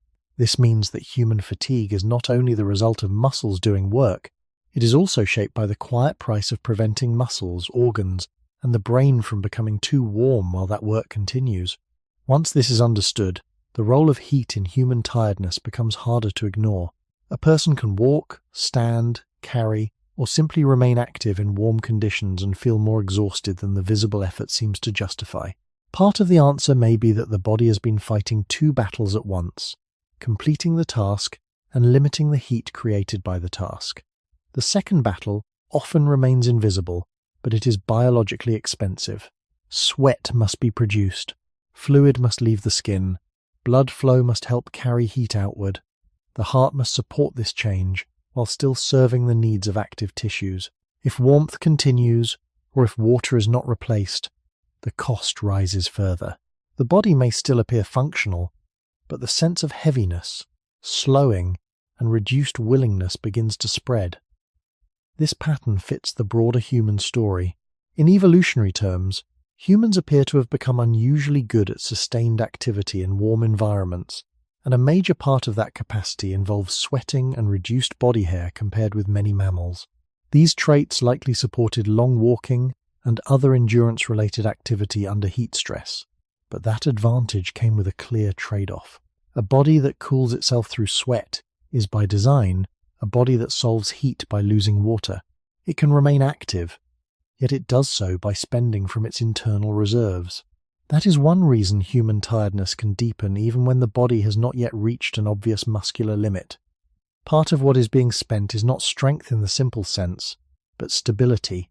Archaeological evidence does not allow us to describe exactly how ancient humans felt in the heat, and it would be unsafe to make precise claims about their subjective experience. Still, the larger environmental context is widely accepted. For much of human history, movement often happened outdoors, across exposed ground, in climates where direct sun and warm air shape the cost of activity. In such conditions, thermal regulation would not have been a minor background detail. It would have been part of the daily burden of being an active human body. This helps explain why modern people can also feel unexpectedly drained in warmth, even during modest tasks. The body is using an ancient system that remains effective, but expensive. It is also one more reason the comparison with other animals must be handled carefully. Humans are not simply worse at movement because heat tires them. In some situations, humans manage prolonged activity and warmth remarkably well, but what looks like an advantage from the outside may still feel like a burden from within. The body keeps going by paying continuously. Many animals manage heat with other strategies, often by reducing activity, seeking shelter quickly, or using different physiological pathways.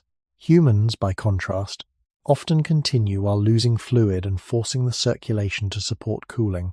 That continued performance can create the impression of strength, but it can also produce a quiet and accumulating fatigue. The body survives the moment by making the moment more expensive. This brings the central point of this truck into focus. Human tiredness is not only about how much work has been done in the obvious mechanical sense, it is also about the hidden tasks the body must complete to keep work safe. Heat is one of those tasks. Temperature control may seem passive because it happens automatically, but automatic processes can still carry significant cost. The body cannot simply choose whether to pay that cost. It must pay it if it wants to continue functioning. Human fatigue, then, may arrive earlier than expected because the body is never spending on movement alone. It is also spending on cooling, on fluid balance, and on protecting the delicate internal conditions that make continued effort possible. What looks like simple tiredness may therefore be the outward feeling of a much larger internal negotiation, one in which the body keeps asking not only whether it can move, but whether it can stay cool enough, balanced enough, and stable enough to keep moving without harm. There is a kind of work the human body performs that leaves no visible trace in the muscles, yet still changes how tired a person feels. It happens in moments of thinking, waiting, watching, and anticipating. The body may appear still, but the internal system that organizes attention and prepares for action does not become still in the same way. It continues to monitor, compare, and adjust. This ongoing activity is part of the nervous system, and it may be one of the least obvious reasons human fatigue can appear early and feel difficult to explain. A person can feel tired without having done much physical work, because the body has been maintaining a state of readiness. That readiness has a cost. It is not always dramatic, but it is continuous. When compared with many other animals, this difference becomes easier to notice. Animals also remain alert when necessary, especially in situations involving risk or opportunity. But their alertness is often closely tied to immediate conditions. When the environment becomes safe or inactive, many animals reduce their level of engagement more directly. The shift between activity and rest can be clearer. Humans, by contrast, often carry a more extended form of awareness. The nervous system does not simply turn off when external demands are low. It continues to simulate possibilities, recall past experiences, interpret social signals, and anticipate what might happen next. This is not a weakness. It is part of the same system that supports planning, learning, communication, and cooperation.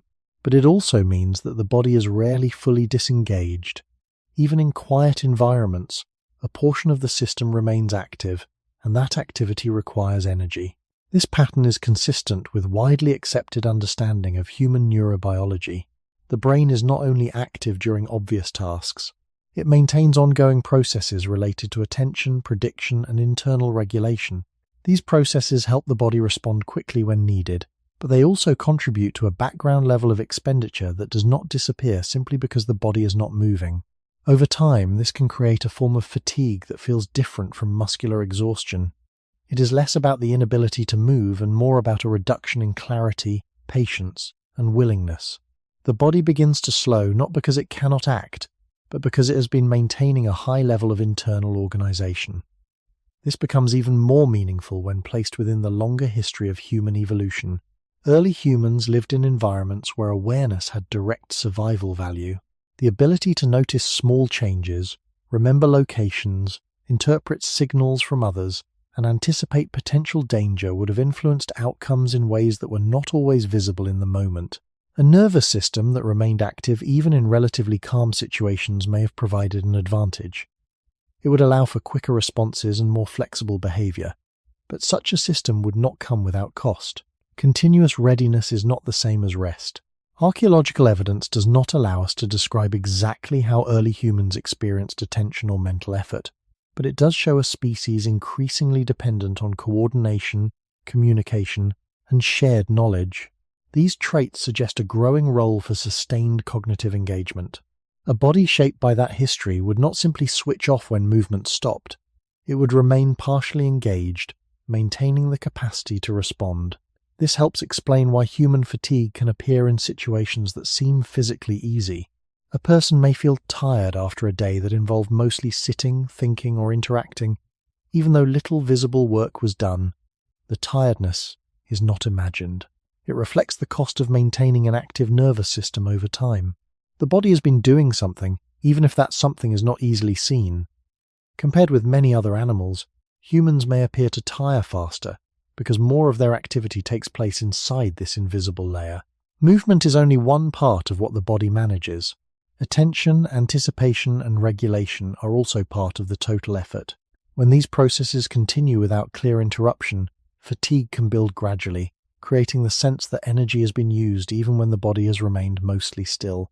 This adds another layer to the question of why humans feel tired. The answer is not only in the muscles or the environment.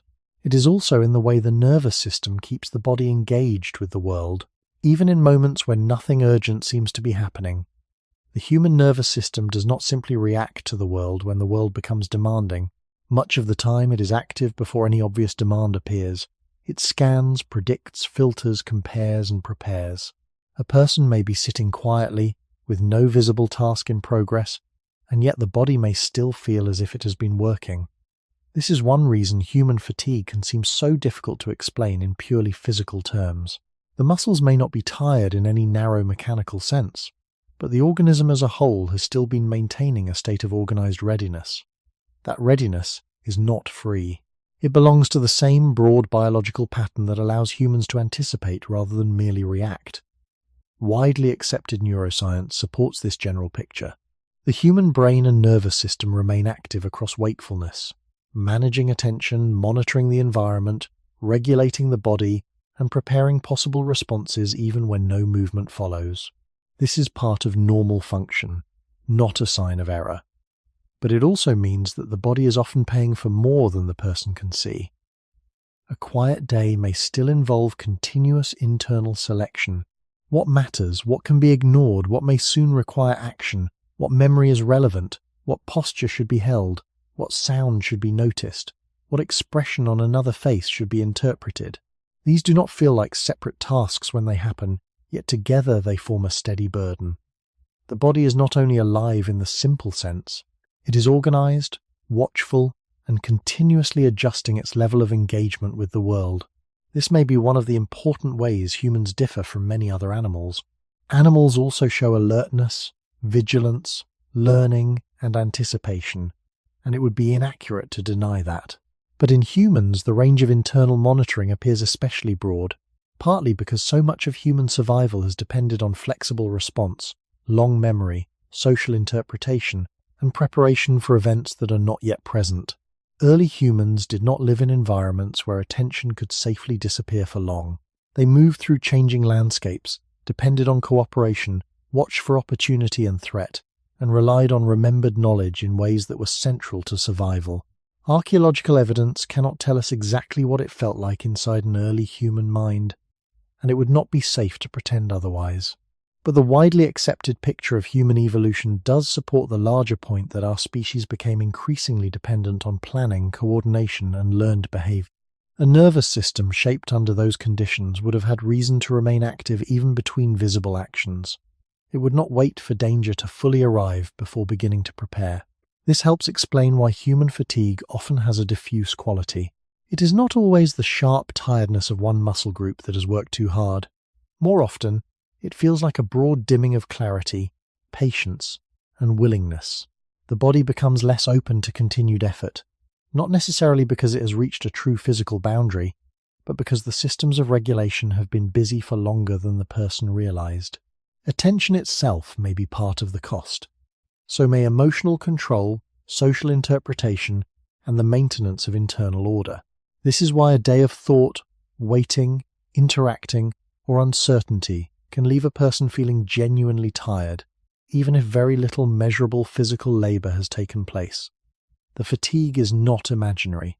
It reflects a real biological expense, even if that expense is distributed across invisible processes rather than concentrated in obvious movement. Compared with many other animals, humans may appear to tire faster partly because more of their effort is hidden inside this continuous layer of neural regulation. The body is not simply waiting for the next task. It is often rehearsing, suppressing, monitoring, and preparing. That constant background activity helped make humans adaptable across many environments and situations, but it also made rest less complete while awake. The organism does not easily return to a simple neutral state. It keeps a low flame burning, and that flame, though quiet, may be one of the reasons human tiredness arrives early, lingers strangely, and often seems larger than the visible life of the body should be able to explain. The work of the human nervous system is easy to underestimate, because it rarely announces itself in the language of effort. Muscles ache, breathing deepens, and posture weakens when physical strain becomes obvious, but neural strain often feels quieter. It appears as reduced patience, slower thought, lower willingness, and the strange sense that the body would rather withdraw than continue. This does not mean the body has done nothing. It means that much of what it has done has taken place in regulation rather than in visible force. Widely accepted knowledge in physiology and neuroscience supports the broad point that the human brain and nervous system remain active throughout wakefulness, not only in moments of clear action. They regulate attention, coordinate posture, process sensory information, help maintain balance, interpret social cues, and prepare possible responses to changing conditions. These are ordinary functions, but ordinary does not mean cheap. Together, they create a continuous background demand that can shape how tired a person feels even when physical movement has been limited. This helps explain why human fatigue often seems to arrive in a diffuse and difficult to locate way. A person may not be able to point to one exhausted muscle or one dramatic event. Instead, there is a gradual dimming across the whole system. The body feels less available, the mind feels less willing. The effort of continuing seems larger than the visible task itself. In many cases, this may reflect the fact that the nervous system has been carrying part of the day's burden in silence. The body was not merely waiting between actions. It was coordinating, filtering, predicting, and maintaining readiness. Compared with many other animals, humans appear especially shaped by this kind of continuous internal activity. It would be inaccurate to pretend that animals do not monitor their environments or prepare for change. Many do, and some do so with impressive precision, but the human evolutionary path placed unusual weight on flexible planning, social interpretation, memory, communication, and cooperation across time. Early humans did not survive by reacting only to what was directly in front of them. They depended on noticing patterns, remembering places, judging situations, adjusting to others, and staying responsive across uncertain environments. Archaeological evidence does not allow us to describe the private inner experience of early humans, and it is important not to invent certainty where none exists. But it does strongly support a species increasingly organized around learned behavior, coordination, long childhood, tool use, and social dependence. A nervous system shaped within that history would have been useful precisely because it stayed engaged beyond immediate movement. That same usefulness may also help explain why tiredness in humans often spreads beyond the muscles. The body is not only paying for what it does, it is paying for what it remains prepared to do. This broader form of fatigue also makes modern life easier to misunderstand. A person may spend hours sitting, reading, talking, planning, waiting, or dealing with low-level uncertainty and then feel genuinely drained. Because little visible labor occurred, the tiredness may seem out of proportion. Yet the nervous system may have been active for that entire period, sustaining attention, controlling impulses, processing information, and holding the body in organized readiness. The result is a fatigue that is biologically real, even when it leaves no obvious outward trace. This does not mean the human system is poorly built. It means it is built for a demanding style of existence in which wakefulness itself carries cost. The body does not simply wake and remain neutral until a challenge appears. It begins working at once. It gathers signals, ranks importance, stabilizes posture, monitors the social and physical environment, and remains available for adjustment. That constant availability helped make humans adaptable in ways that were deeply valuable across evolutionary time, but it also made waking rest less complete. Even stillness can contain work. Even quiet can contain expenditure. Human tiredness, then, may not come only from the action people can see. It may also come from the continuous neural effort required to remain a responsive human being at all. The nervous system does not merely serve movement after movement begins. It prepares the possibility of movement, thought, speech, judgment, and response before any of them fully arrive. And that quiet readiness, maintained hour after hour, may be one of the clearest, widely accepted reasons humans often feel tired sooner, more broadly, and more mysteriously than many other animals. Rest is often imagined as the opposite of fatigue, as if tiredness builds during activity and then disappears when the body becomes still. But human rest has rarely been that simple. Even in the modern world, sleep can be interrupted, uneven, shallow, or incomplete. A person may lie down for many hours and still wake with a sense that something inside was never fully restored. This experience is familiar enough to seem ordinary, yet it points toward a deeper question. If fatigue is removed by rest, why does human rest so often fail to feel complete? One possible answer begins in the long history of how humans actually rested. For most of human history, sleep did not take place in sealed, quiet, temperature-controlled rooms. It happened in environments that were variable, exposed, and only partly secure. The body did not enter sleep under conditions of total protection. It entered sleep while still needing to remain linked to the world around it. This matters because rest is not only the absence of movement, it is also the quality of disengagement, and that quality may have been limited for much of the human past. Widely accepted research on sleep and human evolution supports the broad idea that human sleep is shaped by both biology and environment. Humans require sleep, but the structure of sleep is sensitive to light, temperature, noise, safety, and social setting. In ordinary terms, this means the body does not simply shut down on command. It sleeps within conditions, and those conditions influence how complete that sleep can be. Early humans did not sleep in isolation from uncertainty. They slept in groups, in changing weather, in darkness that could conceal threat, and in places where comfort and security were never absolute. It would be unsafe to claim exactly how they felt night after night, but the general environmental reality is well supported. Human rest evolved under exposure, not under perfect protection. That history may help explain why modern people can rest for long periods and still feel a residue of fatigue. The system that governs sleep may carry traces of a body designed to remain partly responsive, even during recovery. This does not mean humans never slept deeply. It means sleep had to coexist with vulnerability. A body that became too detached from the environment in dangerous conditions might not have been well protected. The result may be a style of rest that is never entirely separate from regulation. Even while sleeping, the human body continues to manage temperature, breathing, posture, noise detection, and transitions between different stages of sleep. These are normal biological functions, but they also show that rest is not the same as total release. The body remains active in the process of resting. This helps explain why fatigue in humans can be stubborn. Recovery is not a simple switch. It depends on whether the body has been able to enter and maintain the kinds of sleep and quiet needed for restoration.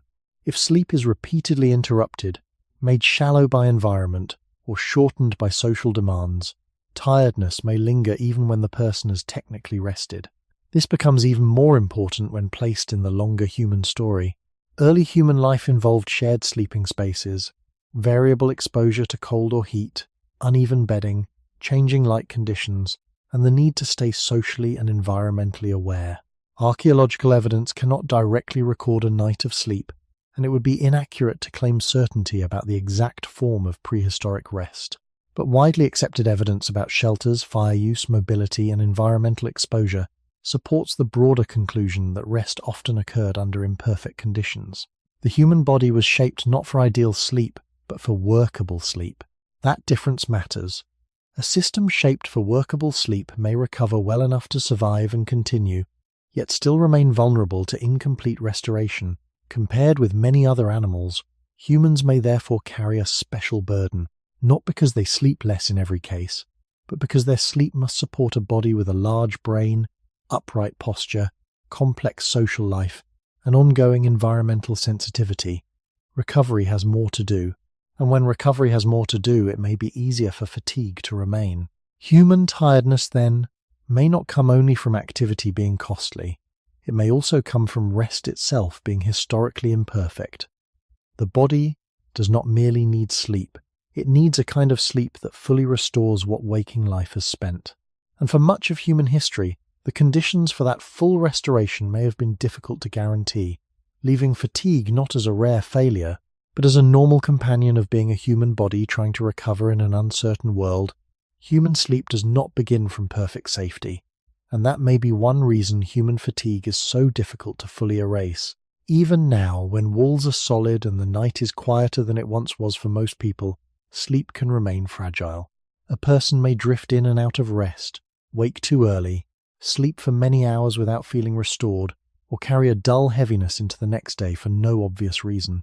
This suggests that rest in humans is not a simple mechanical process in which the body shuts down and then returns to full balance. It is a more delicate state, one that depends on conditions being favorable enough for recovery to go deep and remain uninterrupted. Widely accepted sleep research supports this general idea. Human sleep follows recognizable biological patterns, but those patterns are sensitive to environment, routine, temperature, light, sound, and perceived safety.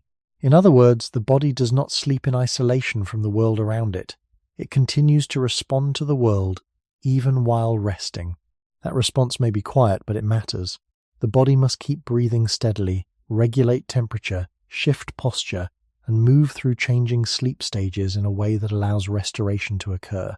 When these processes are disturbed, even subtly, the result may not be dramatic awakening. It may simply be less complete recovery. This becomes more meaningful when placed in the long history of human life.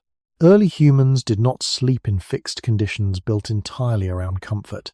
They slept in settings shaped by weather, shared space, uncertainty, and the limits of shelter. It would not be safe to claim exactly how any prehistoric group slept on a given night, but the widely accepted archaeological and anthropological picture supports a broader point. For most of human history, rest happened in environments that were only partly controlled. Fire could help, shelter could help, group living could help, but none of these created the total insulation from noise, temperature variation, or possible disturbance that many people now imagine as normal. The human body, then, was not shaped in a world where deep, uninterrupted recovery could always be assumed. It was shaped in a world where sleep had to remain workable under imperfect conditions. That difference may still matter. A body adapted to workable sleep may recover enough to survive, function, and continue, yet still carry a tendency toward incomplete restoration. This may be one of the reasons human tiredness can feel as though it lingers even after apparent rest. The body does not always fail to sleep. More often, it sleeps in a way that is good enough without being complete enough. This helps explain why fatigue in humans often feels layered. Part of it may come from what was spent during the day, but part may also come from what was not fully restored during the night. The cost of being awake is therefore only half the story. The other half is the difficulty of fully repairing that cost in a body that remains sensitive to surroundings even while asleep. Compared with many other animals, this may be a meaningful difference. Many animals also sleep under risk, and many have sleep patterns shaped by vulnerability, so the comparison should be made carefully. But humans appear to carry an especially complex burden into rest. Sleep must recover not only muscles and energy balance, but also a large brain, an active nervous system, posture-related strain, heat regulation, and the effects of dense social life. Recovery in humans has many systems to support, and each of those systems can be affected by how well or how poorly rest is maintained. That is why human fatigue can remain even when sleep has technically happened. The body may have rested in one sense, yet still not have reached the depth or continuity needed to fully restore what waking life consumed. Seen this way, tiredness is not always evidence that the body worked too hard. Sometimes it is evidence that the body could only recover under partial conditions. This would have made sense in the long human past, where full safety at night could not be guaranteed, and sleep had to coexist with exposure, group dependence, and environmental change. Human rest was never only about lying still. It was about recovering while remaining part of a world that could still intrude. And that long history may help explain why human fatigue often feels so persistent, as though the body never fully leaves behind the work of simply remaining human, even in the hours meant for repair. The human body does not recover in a perfect world, and it likely never did. This may be one of the most widely acceptable ways to understand why fatigue in humans so often remains even after rest. Sleep is necessary, but sleep alone is not a guarantee of full restoration.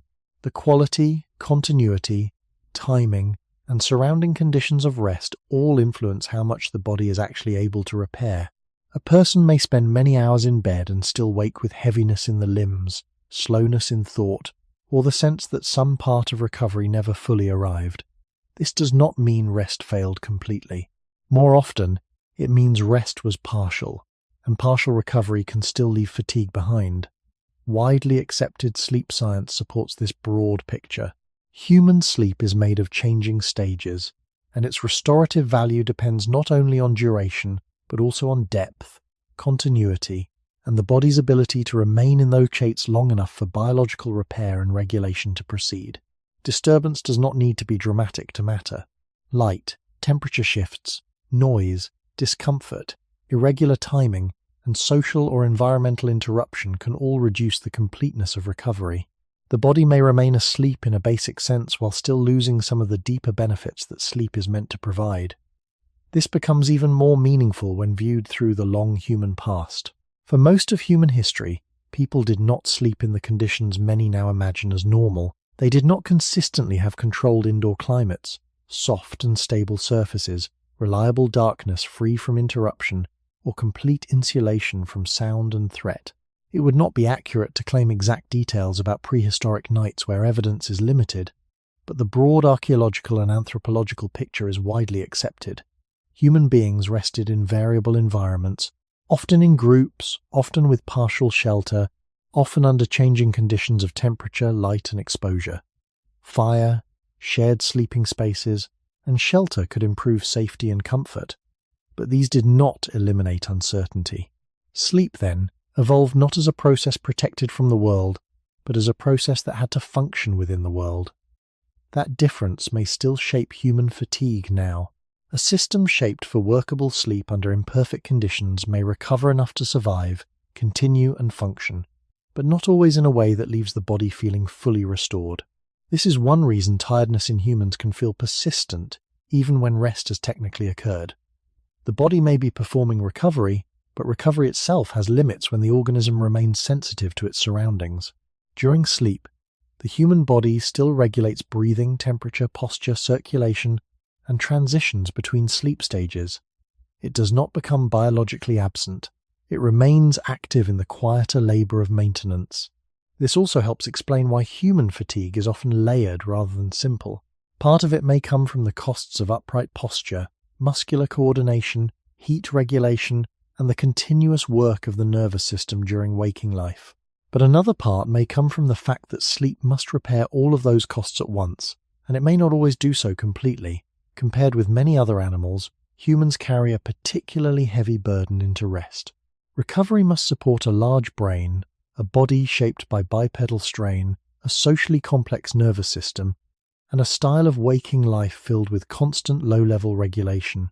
Sleep has more to restore, and that may make fatigue easier to retain.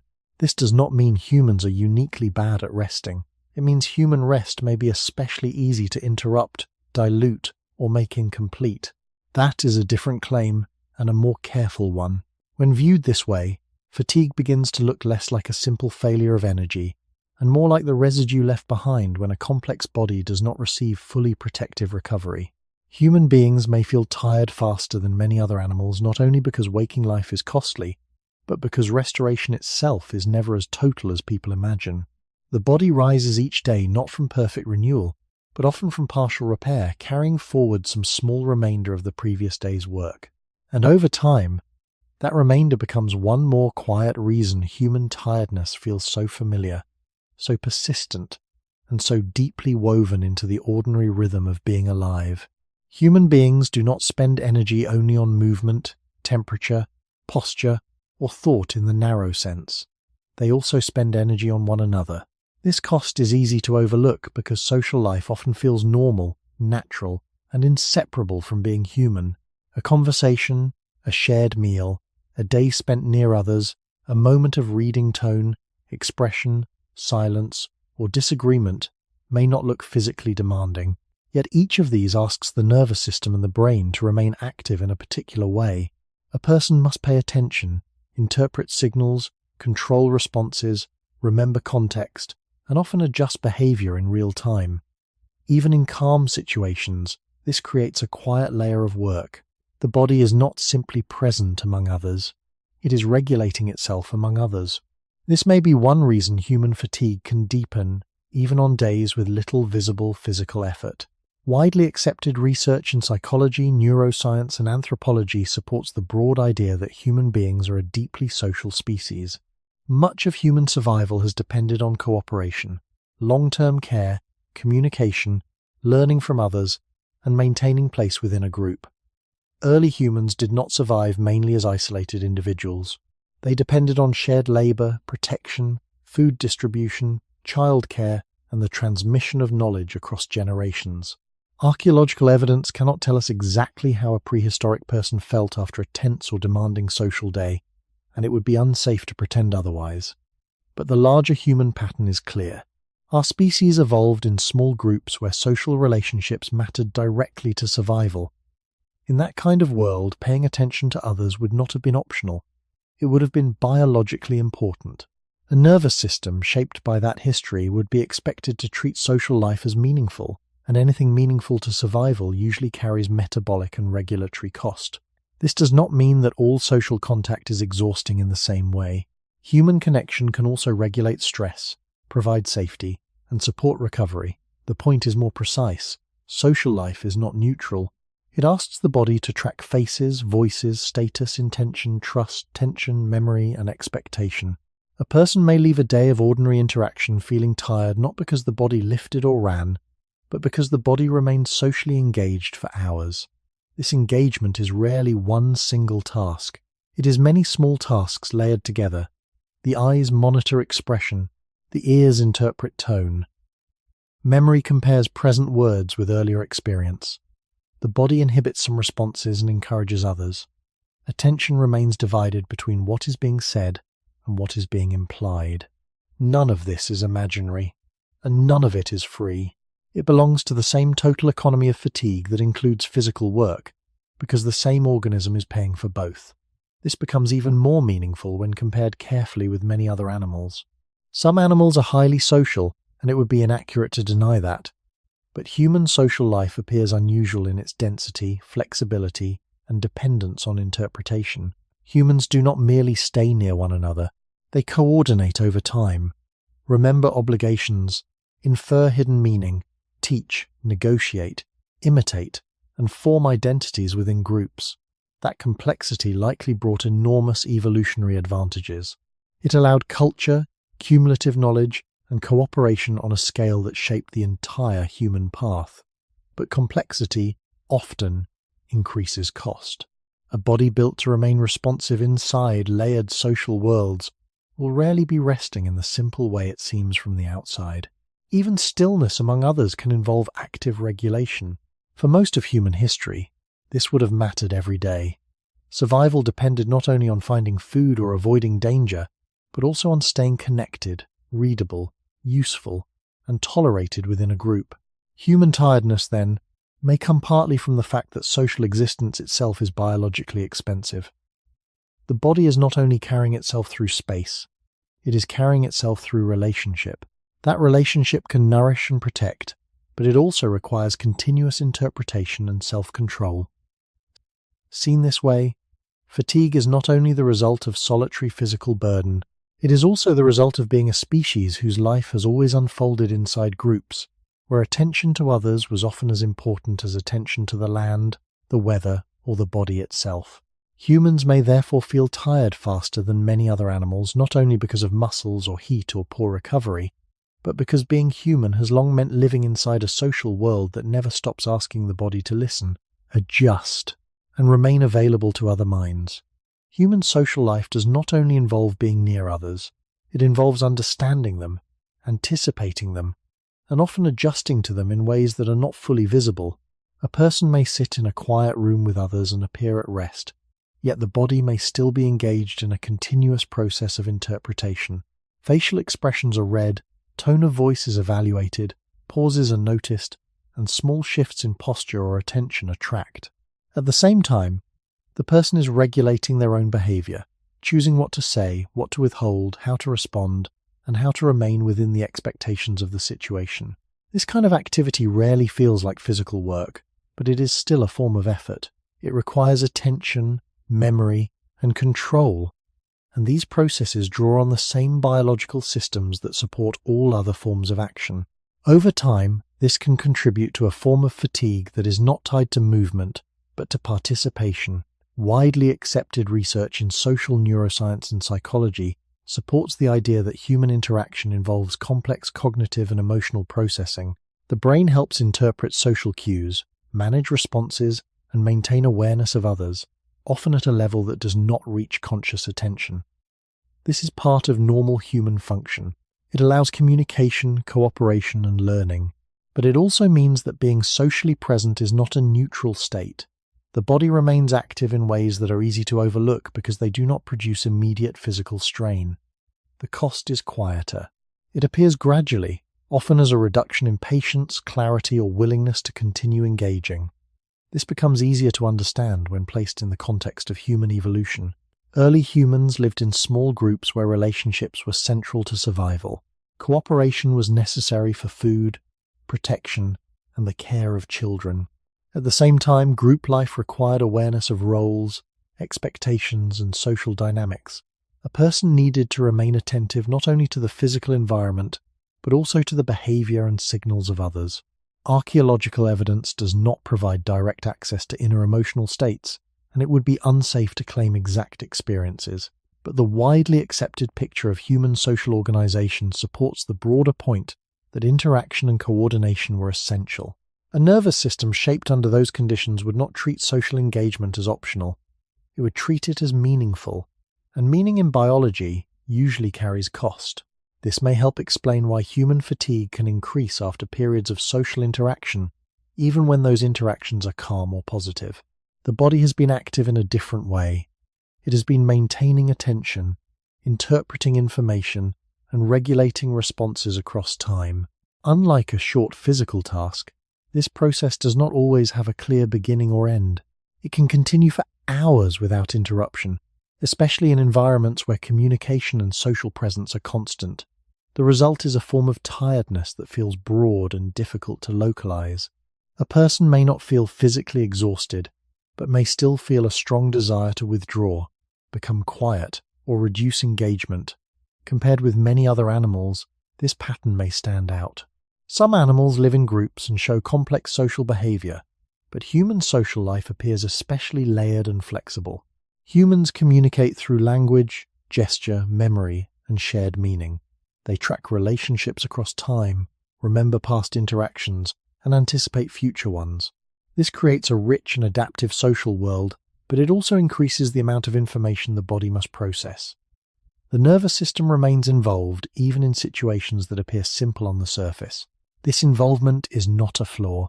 It is part of what allows humans to cooperate, learn, and build culture. But it also means that fatigue cannot be understood only in terms of physical effort. Social participation itself becomes part of the total load. The body is not only carrying its own weight, it is carrying the work of staying connected to others. Over time, that work accumulates. It may not produce dramatic signs, but it can shape how tired a person feels at the end of the day. Human tiredness, then, may arise not only from what the body has done in the physical world, but also from how long it has remained engaged in the social world. And because that engagement is continuous, subtle, and deeply embedded in human life, it may be one more reason. Fatigue appears sooner and feels more persistent than expected.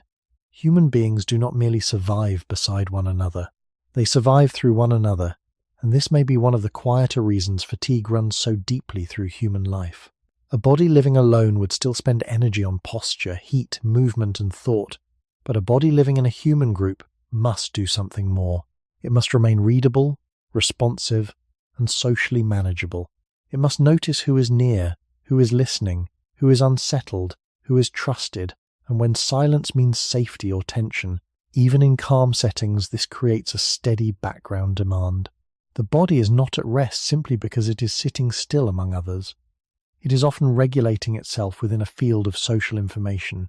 Widely accepted work in anthropology, psychology, and neuroscience supports the broad idea that human beings are intensely social organisms whose survival has long depended on cooperation, communication, memory, and shared norms.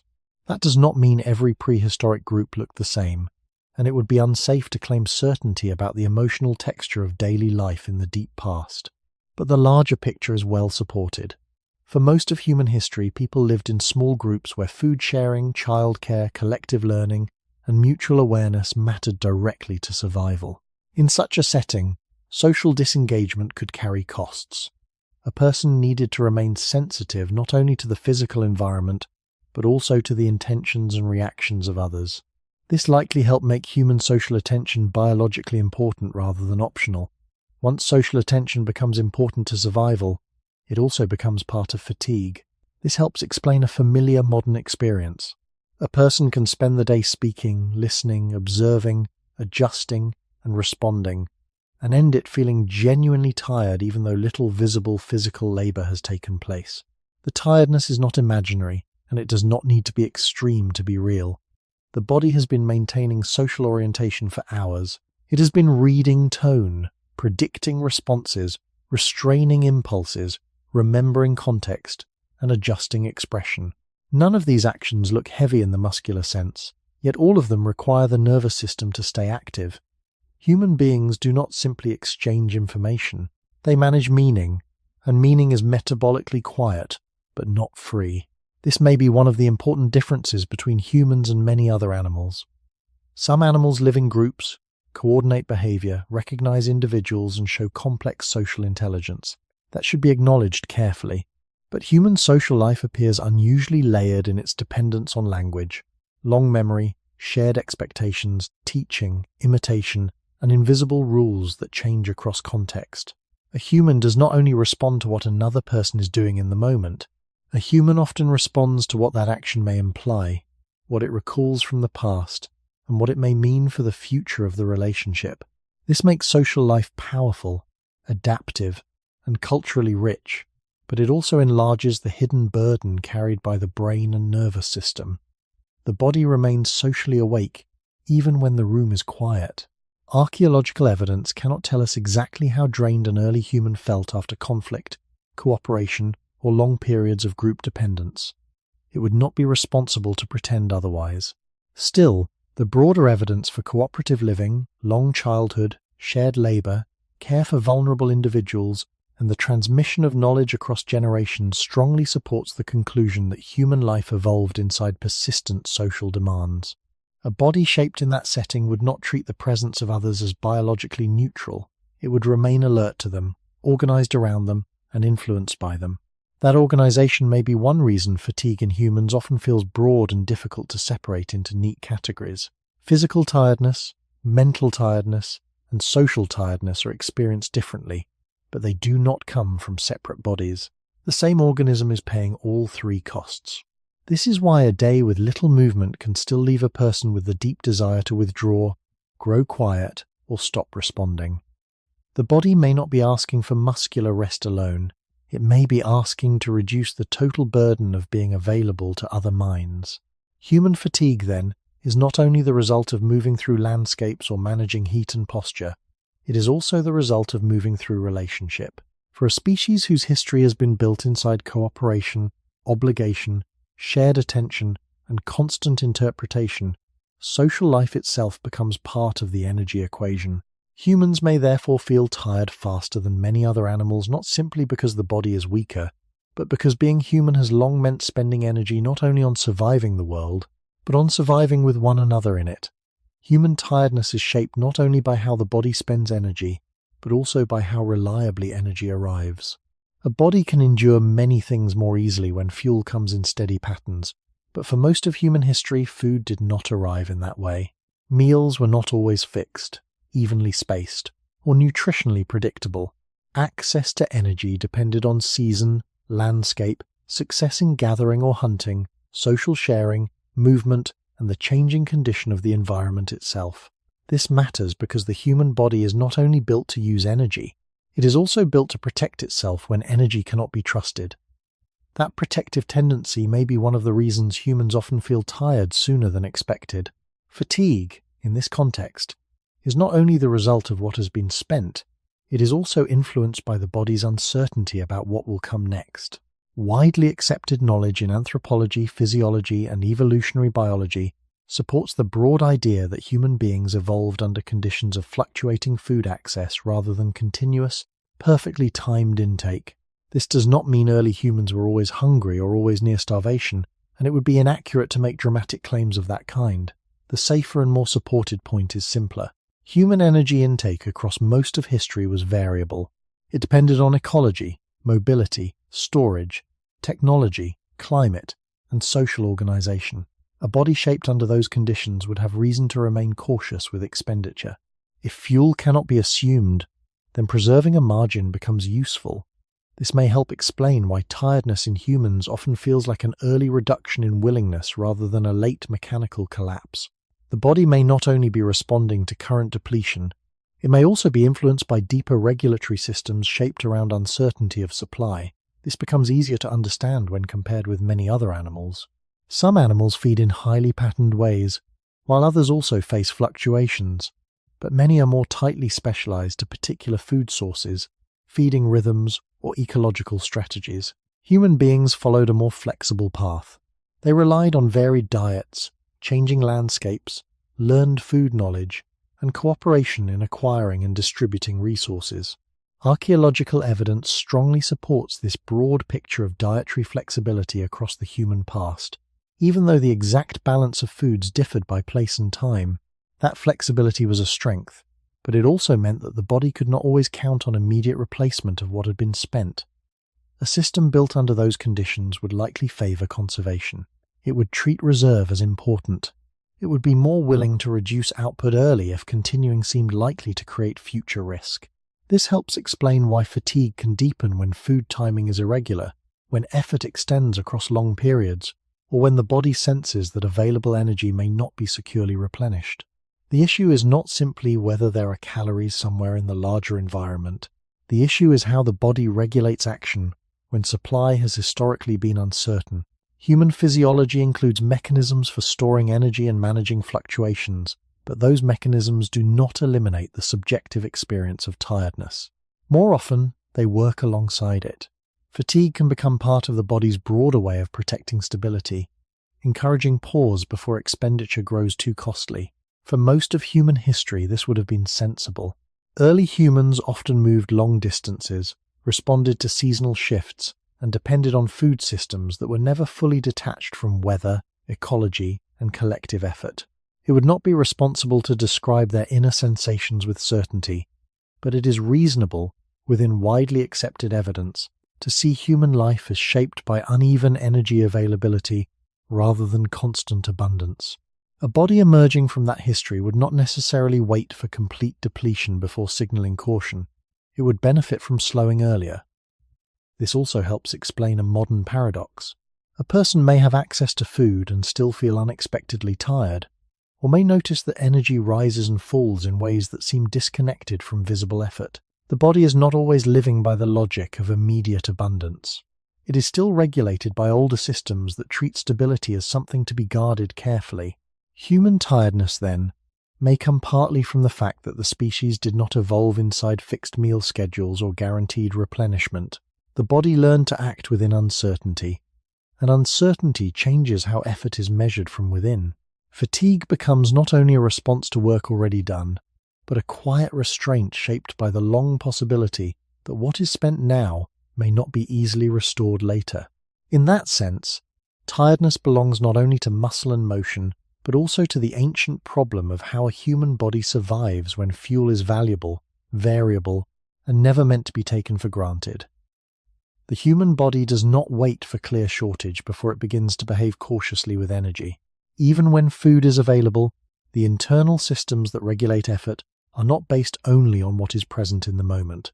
They are shaped by longer patterns of expectation, storage, and uncertainty. A person may have eaten recently and still feel a decline in willingness to continue a task, or may notice that energy rises and falls across the day in ways that are not fully explained by visible intake. This suggests that the body is not simply reacting to immediate supply. It is operating within a broader regulatory framework, one that balances current availability with the possibility of future need. Widely accepted physiology supports the idea that human energy regulation involves more than simple intake and output. The body stores energy, releases it gradually, and adjusts behavior based on multiple signals related to internal balance. These signals do not function like a precise fuel gauge that reflects only what has just been consumed. They are part of a system that has evolved to manage variability. That variability was a common feature of human life across long stretches of time. Early humans did not eat in fixed intervals designed for steady metabolic comfort. Access to food depended on environment, knowledge, cooperation, and chance. It would be inaccurate to assume constant scarcity, but it would also be inaccurate to assume constant abundance. The more widely accepted view is that human populations adapted to fluctuating conditions, sometimes with reliable access to resources, sometimes with delays or gaps that required adjustment. In such a context, the body would benefit from a cautious approach to expenditure. It would not rely entirely on the present moment. It would protect a margin, allowing the organism to continue functioning even if intake became temporarily reduced. This protective pattern may still influence how fatigue appears. A person may feel tired not only because energy has been spent, but because the body is limiting how much more it is willing to spend, without certainty about what will replace it. This helps explain why human fatigue can feel disconnected from simple measures of effort. Two people may perform similar actions but feel different levels of tiredness, partly because their bodies are responding to different internal states and expectations. The regulation of effort is not purely mechanical. It is influenced by stored energy, hormonal signals, recent patterns of intake, and the body's broader sense of stability. These processes are widely studied, but they are complex, and it would not be responsible to reduce them to a single cause. The safer conclusion is that human fatigue is shaped by an integrated system that manages both present and anticipated needs. This also becomes clearer when compared with many other animals. Some animals experience periods of abundance and scarcity as well, but many are more tightly adapted to specific ecological patterns. Their feeding strategies, movement, and energy use often follow clearer cycles tied to their environment. Humans, by contrast, evolved with a high degree of flexibility. They could use a wide range of foods, move across different landscapes, and rely on social cooperation to buffer against variability. This flexibility was a strength, but it required a body that could manage uncertainty rather than avoid it. Archaeological evidence supports this general picture of dietary flexibility and adaptation across environments, even though the exact details vary widely between populations. A system built under those conditions would not assume that energy is always immediately replaceable. It would behave as though reserve matters. This is why fatigue in humans may appear earlier than expected in some situations. The body is not only responding to what has already been done, it is also adjusting to what might still be required and how reliable future intake may be. Even in modern settings where food is more stable, the deeper regulatory patterns remain. The body does not fully reset to a new assumption of constant supply. It continues to operate with a degree of caution that reflects its longer history. This can make tiredness feel disproportionate to the task, especially when the environment appears safe and resources are available. Human fatigue, then, may be influenced not only by the cost of action, but also by the uncertainty of replacement. The body slows not only because it is empty, but because it is protecting against the possibility of becoming empty. That protective behavior may not always match the conditions of modern life, but it remains part of the way the human organism regulates itself. And in that sense, tiredness becomes more than a simple reaction. It becomes a quiet expression of a system that has learned, over long periods of time, to treat energy as something that must be guarded even before it is gone. The human body does not treat energy as something that can be spent freely until it is gone. It treats energy as something that must be managed across time, often without knowing what the next demand will be. This may be one of the more widely accepted ways to understand why fatigue in humans often appears early and feels difficult to measure. The body is not only responding to what has already been used, it is also responding to the possibility that more may soon be required, and that what is available now may not be easily replaced. This creates a form of caution that is built into the experience of effort itself. A person may feel a reduction in willingness even while the body is still capable of continuing, not because the system is failing, but because it is trying to prevent a future imbalance. This pattern is consistent with widely accepted physiology. Human metabolism involves storage, release, and regulation of energy rather than simple immediate use. The body holds reserves and distributes them according to need, but it also adjusts behavior in response to signals about internal stability. These signals are not exact measurements of fuel in a simple sense. They are part of a broader system that balances present action with future safety. Because of this, fatigue can appear before full depletion has occurred. It functions as a guide, encouraging restraint before the organism reaches a state that would be more difficult to recover from. This becomes clearer when placed within the long history of human life. Early humans lived in environments where energy availability was not fixed. Access to food depended on many factors, including landscape, season, knowledge, cooperation, and chance. It would not be accurate to describe this as constant scarcity or constant abundance. The more widely accepted understanding is that variability was common. In such conditions, a body that spent freely without regard for future need would be at risk. A body that maintained a margin would be more likely to remain functional across changing circumstances. Fatigue, in this sense, would not be a sign of weakness. It would be part of a regulatory system that protected survival over time. Archaeological evidence supports the idea that humans adapted to a wide range of environments and food sources, relying on flexibility rather than strict specialization. This flexibility required a system that could handle uncertainty. The body had to remain capable even when intake was delayed or uneven. A cautious approach to energy expenditure would help maintain that capability. This may be why human tiredness often feels like a slowing rather than a collapse. The body reduces output before reaching a critical point, preserving enough reserve to continue if needed. Compared with many other animals, this may create the impression that humans tire more quickly. but the difference may lie in how energy is managed rather than in how much energy is available. Animals that are more tightly adapted to specific feeding patterns or ecological roles may show clearer links between action and necessity. Humans, with their broader adaptability, rely on a system that weighs more possibilities at once. That system may favor earlier restraint. It does not assume that the present moment tells the whole story. This also helps explain why fatigue can persist even in environments where food is stable and accessible. The body does not fully abandon the regulatory patterns shaped over long periods of variable supply. It continues to operate as though reserve must be protected. A person may feel tired even when there is no immediate shortage, because the system is not designed only for moments of abundance. It is designed to function across uncertainty. Human tiredness, then, is not simply the result of what has been done or what is currently available. It is also influenced by how the body has learned to manage the risk of future need. Fatigue becomes part of that management. It slows the organism, reduces unnecessary expenditure, and preserves the capacity to respond if conditions change. This does not always align with modern expectations, where energy supply is often more predictable, but the underlying system remains the same. The body continues to act as if energy must be guarded, because for most of its history, that assumption was useful. In that light, human fatigue can be seen not as a sign that the body is inefficient or poorly designed, but as the expression of a strategy that has long favored survival across uncertain conditions. It appears early not because the body cannot continue, but because it is trying to ensure that it will be able to continue when it matters most. One of the stranger features of the human body is that it does not always come with a clear stopping point built into behavior. A person can continue through discomfort, ignore early warning signals, and keep moving long after fatigue has already begun to speak.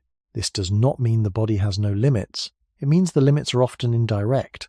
Instead of forcing an immediate stop, the body may produce heaviness, reluctance, slower movement, reduced clarity, and the growing sense that continuing has become more expensive. These signals matter because they suggest that human fatigue is not only a sign of weakness or depletion, it may also be compensating for the absence of a simpler rule. Many animals appear to have behaviors that are more tightly bound to specific ecological tasks. They run when they must, rest when the opportunity appears, feed when feeding is possible, and often remain within clearer biological patterns shaped by their way of life. Humans, by contrast, are unusual in how far behavior can drift from immediate bodily comfort. A person can work despite tiredness, walk despite soreness, think despite mental strain, or remain awake despite the clear desire to sleep. This flexibility gave the species many advantages, but it may also have increased the importance of fatigue as a protective force. Widely accepted knowledge in physiology and evolutionary biology supports the broad point that the human body relies heavily on regulatory signals rather than simple hard stops in many ordinary situations. The organism does not always prevent continued effort by making it impossible. More often, it makes continuation feel costly. This distinction matters. If a body can override its own early warning signals, then those signals may need to appear sooner and more often to remain effective. Fatigue, in that sense, becomes part of a negotiation system.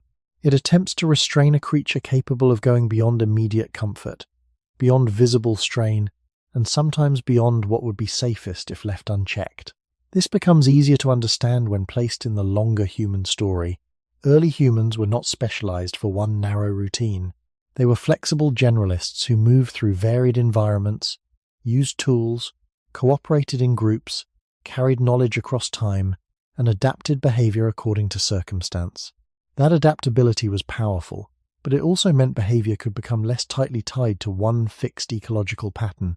A human could continue because the group needed it, because the journey was not yet complete, because a task had social meaning, or because stopping too soon carried its own cost. In such a species, a simple stop signal might not be enough. The body would benefit from a broader system of discouragement that began before true breakdown. Archaeological evidence cannot tell us exactly when an early human chose to keep going despite tiredness, and it would be unsafe to invent such details. But the widely accepted picture of human life does support the larger point that survival often depended on persistence across uncertainty. Movement, tool use, care of others, and cooperation across changing conditions all suggest a species that could not rely only on narrow instincts of immediate comfort.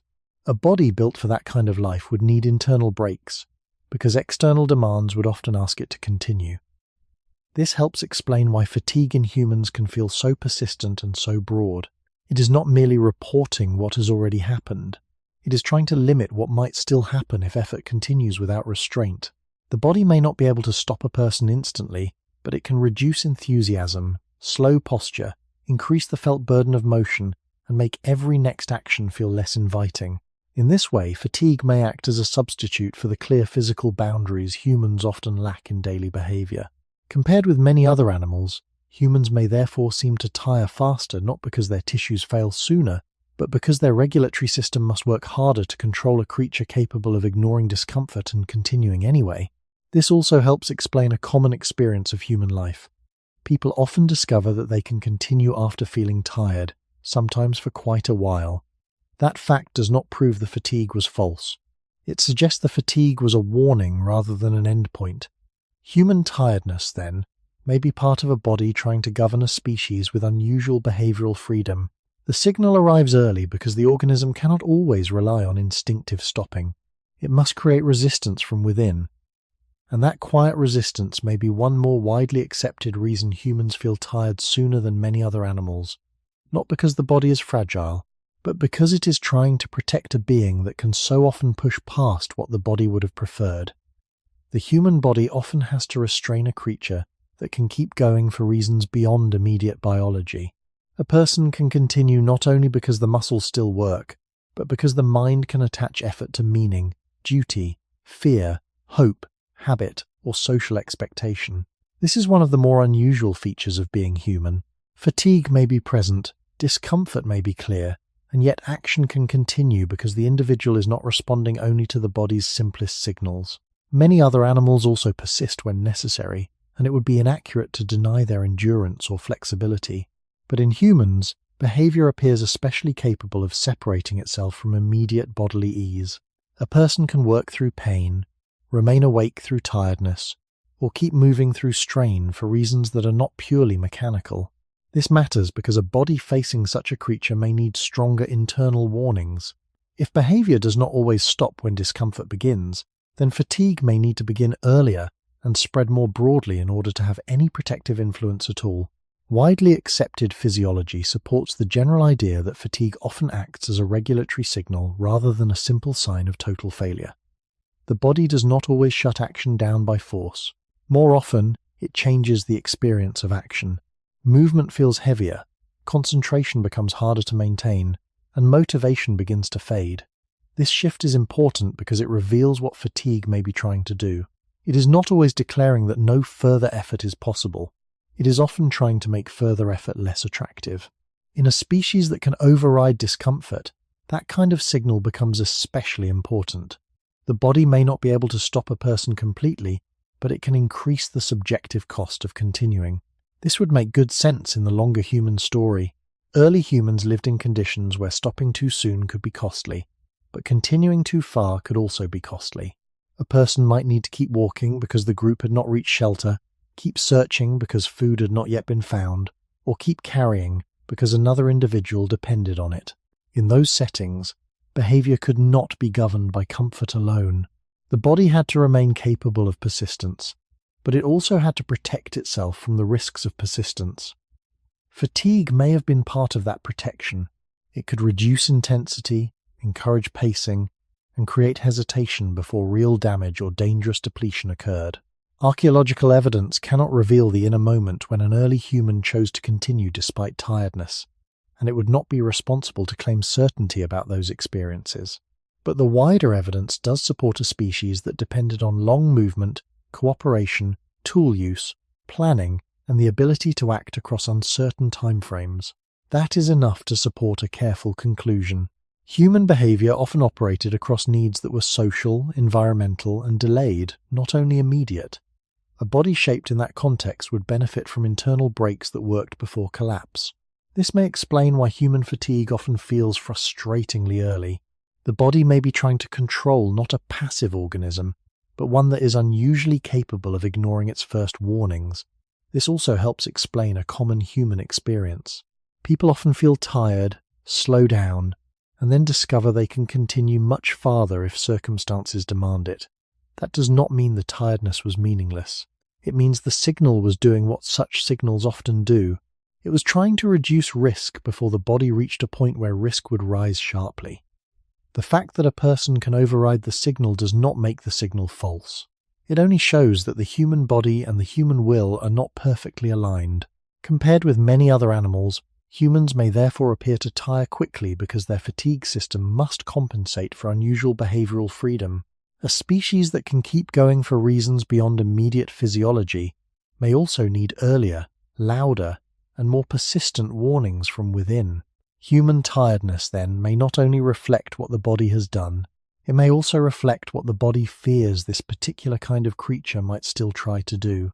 The signal arrives not because the system is weak, but because it is trying to govern a being capable of continuing past early discomfort, past ordinary caution, and sometimes far beyond what simple physical instinct would ever have chosen on its own. Human beings are unusual not because they lack limits, but because their limits are often mediated through signals rather than fixed behavior.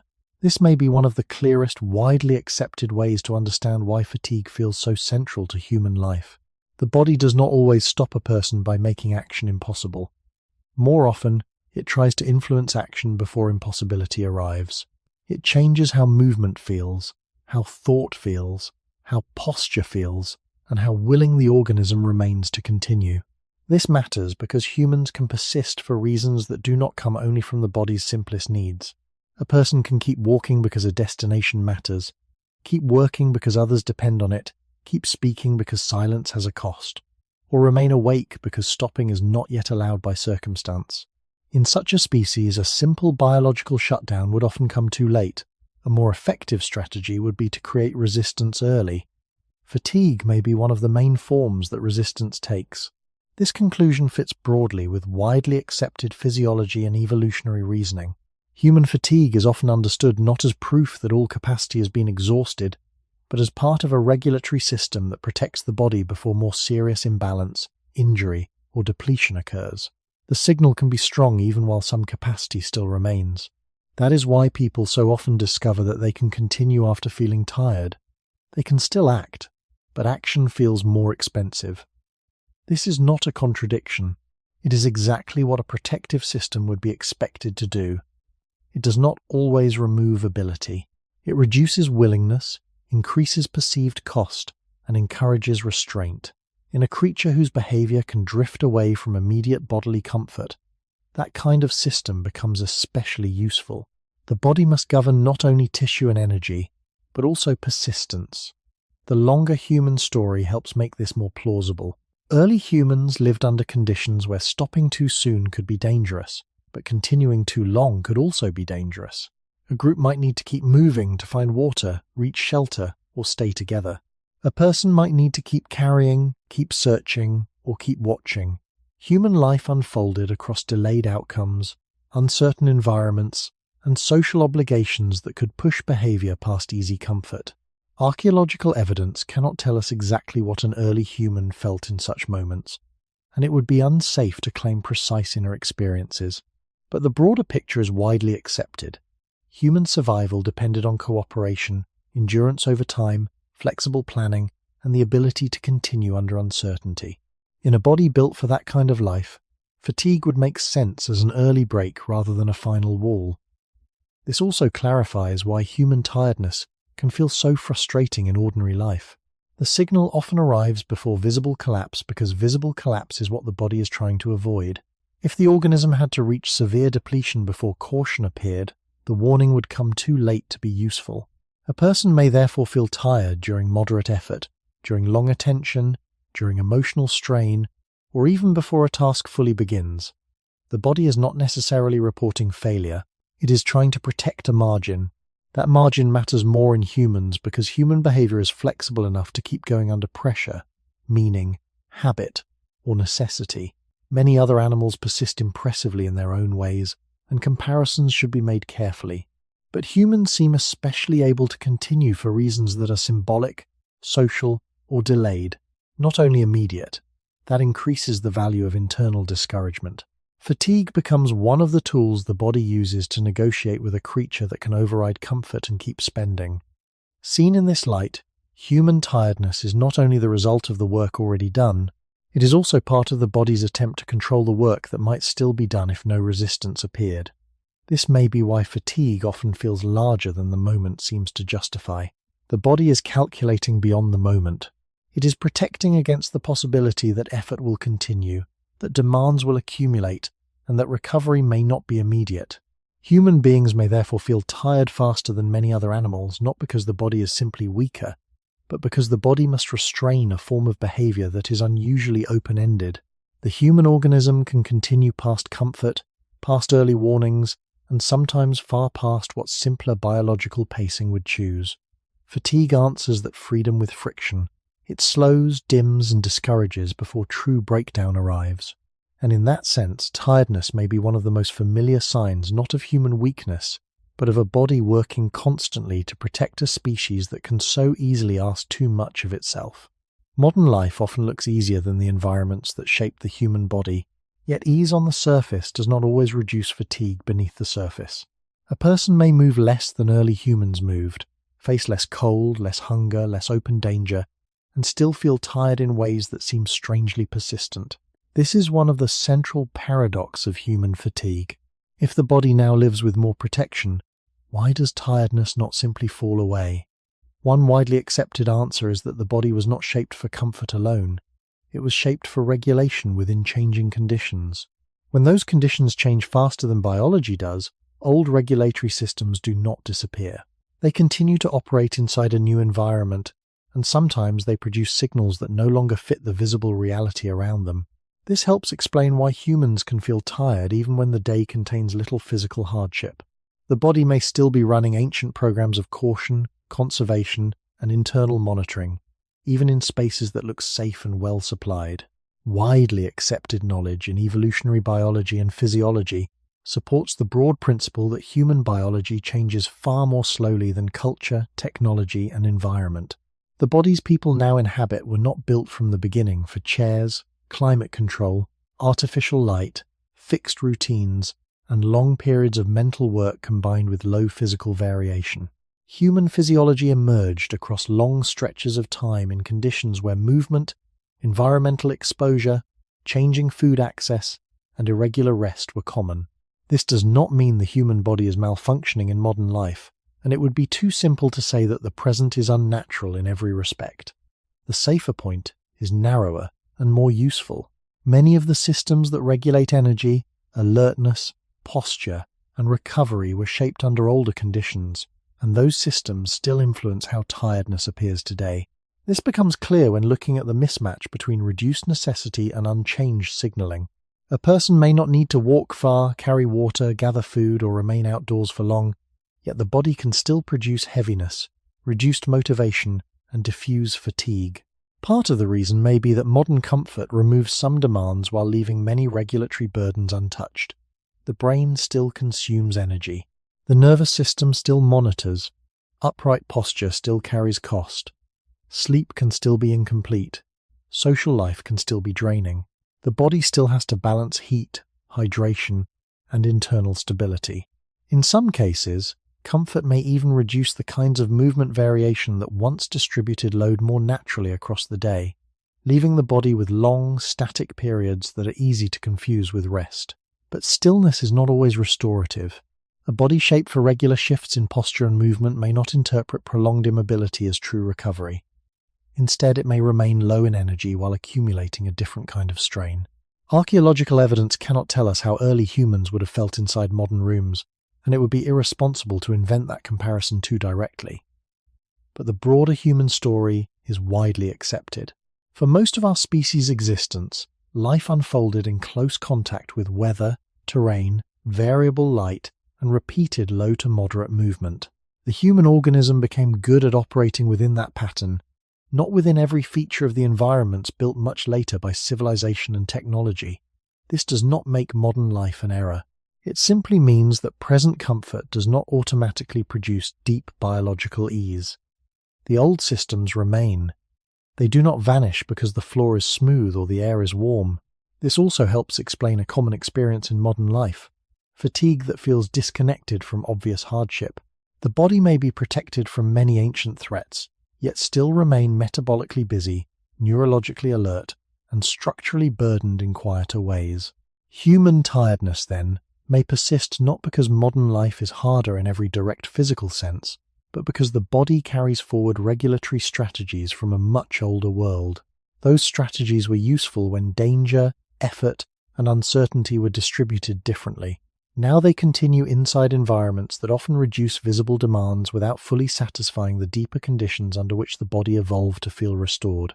The result is not a body that has forgotten how to survive, but a body still trying to govern itself with tools shaped across long history. In that sense, modern comfort does not erase fatigue. It merely changes the setting in which fatigue appears, leaving the old human organism to manage new circumstances with systems that were built long before the present world became quiet enough to make the tiredness feel mysterious. Modern comfort can reduce obvious hardship without giving the body what it most deeply recognizes as restoration. This is one reason human fatigue remains so common, even when many ancient burdens have been softened. A person may live indoors, avoid long exposure to weather, eat regularly, and move through a day with very little immediate physical danger, yet still feel a heavy and persistent tiredness. That outcome seems strange only if comfort is assumed to be the same as biological fit. Widely accepted evolutionary thinking suggests a more careful view. The human body was not shaped simply to feel well whenever life became easier.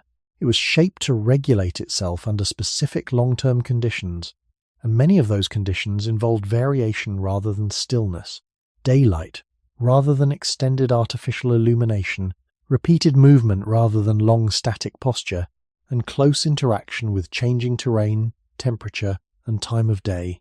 When those background conditions change, the body does not instantly become new. It continues to run older systems inside a different setting. This may help explain why modern life can feel tiring even when it appears materially comfortable. The issue is not that the body prefers hardship. The issue is that the body depends on patterns, and some of the patterns that shaped human physiology are no longer distributed through the day in the same way. Widely accepted physiology supports the idea that movement, light exposure, sleep timing, posture, temperature regulation, and nervous system activity all influence how energy is experienced. These systems are deeply interconnected. If one part changes, others are affected. Modern environments often reduce some kinds of effort while increasing other forms of strain. A person may walk less, but sit for longer. A person may be physically safer, but remain mentally engaged for hours without clear pauses. A person may be warm enough, but disconnected from the kinds of bodily variation that once helped structure wakefulness and rest. None of this means that the past was healthier in a simple sense, and it would be inaccurate to romanticize early human life. The safer conclusion is that reduced hardship is not identical to reduced fatigue. The body may still register mismatch even when conditions look favorable on the surface. This is especially clear in the case of prolonged stillness. Stillness is often mistaken for recovery, yet a body shaped for regular low to moderate movement may not interpret long inactivity as true rest. Upright posture still has to be maintained, muscles still stabilize, circulation still adjusts. The nervous system remains active, attention remains partially engaged. Over time, the absence of varied movement may produce a quiet form of discomfort and reduced energy rather than renewal. This does not require speculative claims. It follows from widely accepted understanding of human anatomy, sleep, and energy regulation. The body is not a machine that improves whenever physical demand is removed. It is a living system that depends on the right kinds of demand and the right kinds of pause. Archaeological and anthropological evidence cannot tell us exactly how early humans felt in every hour of the day, and it would be unsafe to use the past too precisely. But the broad picture is clear enough. For most of human history, life involved repeated changes in position, landscape, light, and environmental exposure. The body that emerged from that history was built to handle variability. Modern life often gives more control and protection, yet it can also flatten those variations into long stretches of sameness. The result may be a body that is safe, but not fully regulated in the way it expects. This also helps explain why fatigue in modern life can feel confusing. There may be no clear wound, no long journey, no visible deprivation, and yet the body still sends signals of heaviness and reduced willingness. Those signals do not necessarily mean the body is failing. They may mean the body is trying to maintain balance inside conditions that remove some ancient burdens while leaving other biological needs only partly met. Human tiredness then may persist in modern comfort not because comfort has no value, but because the human organism was shaped by a deeper pattern than comfort alone. The old systems still ask for rhythm, variation, movement, darkness, recovery, and physiological balance. When those are incomplete, fatigue can remain, even in a room that looks easier than anything most humans knew for almost all of our history. The human body does not measure comfort in the same way the modern environment provides it. A room can be quiet, the temperature can be stable, food can be available, and movement can be minimized. Yet the body may still carry a sense that something is incomplete. This is not because comfort has no value, but because comfort alone does not define what the body recognizes as balance. Widely accepted knowledge in physiology and evolutionary biology supports a careful conclusion. The human organism was shaped by patterns that included variation, rhythm, and repeated adjustment, not by constant sameness. When those patterns are reduced or altered, the body does not necessarily fail, but it may not settle into a fully restored state either. This helps explain why fatigue can persist even when life appears easier than it once was. The body may not be responding only to the absence of hardship. It may be responding to the absence of certain kinds of engagement that were once part of ordinary human existence. Movement is one example. Not extreme exertion, but regular changes in position, pace, and terrain. Light is another. Not only brightness, but the shifting relationship between daylight and darkness across time. Temperature is another. Not only warmth, but variation that the body can respond to and regulate. These elements are widely recognized as part of the broader systems that influence human energy and recovery. When they are flattened into long periods of uniformity, the body may remain safe, yet less dynamically regulated. This does not require speculation about prehistoric feelings. It follows from the more general and accepted understanding that biological systems depend on cycles. Sleep depends on timing and light. Energy regulation depends on activity and rest. The nervous system depends on periods of engagement and periods of disengagement. When these cycles are reduced or become less distinct, the signals that guide energy may become less clear. Fatigue can then appear not as a sharp response to effort, but as a persistent background state. The body is not collapsing, it is struggling to find the rhythm it expects. Archaeological and anthropological evidence support the broad idea that for most of human history, life unfolded in environments that naturally provided variation. People moved across landscapes, experienced changes in light, adjusted to temperature, and lived within patterns that were shaped by the external world. It would not be accurate to describe those conditions as ideal or comfortable, and it would be misleading to treat the past as a model to be recreated. The important point is more limited and more reliable. The human body developed within a context where change was normal. Modern environments often reduce that change. They create stability, which has clear advantages, but they also remove some of the variation that helped regulate the body in subtle ways.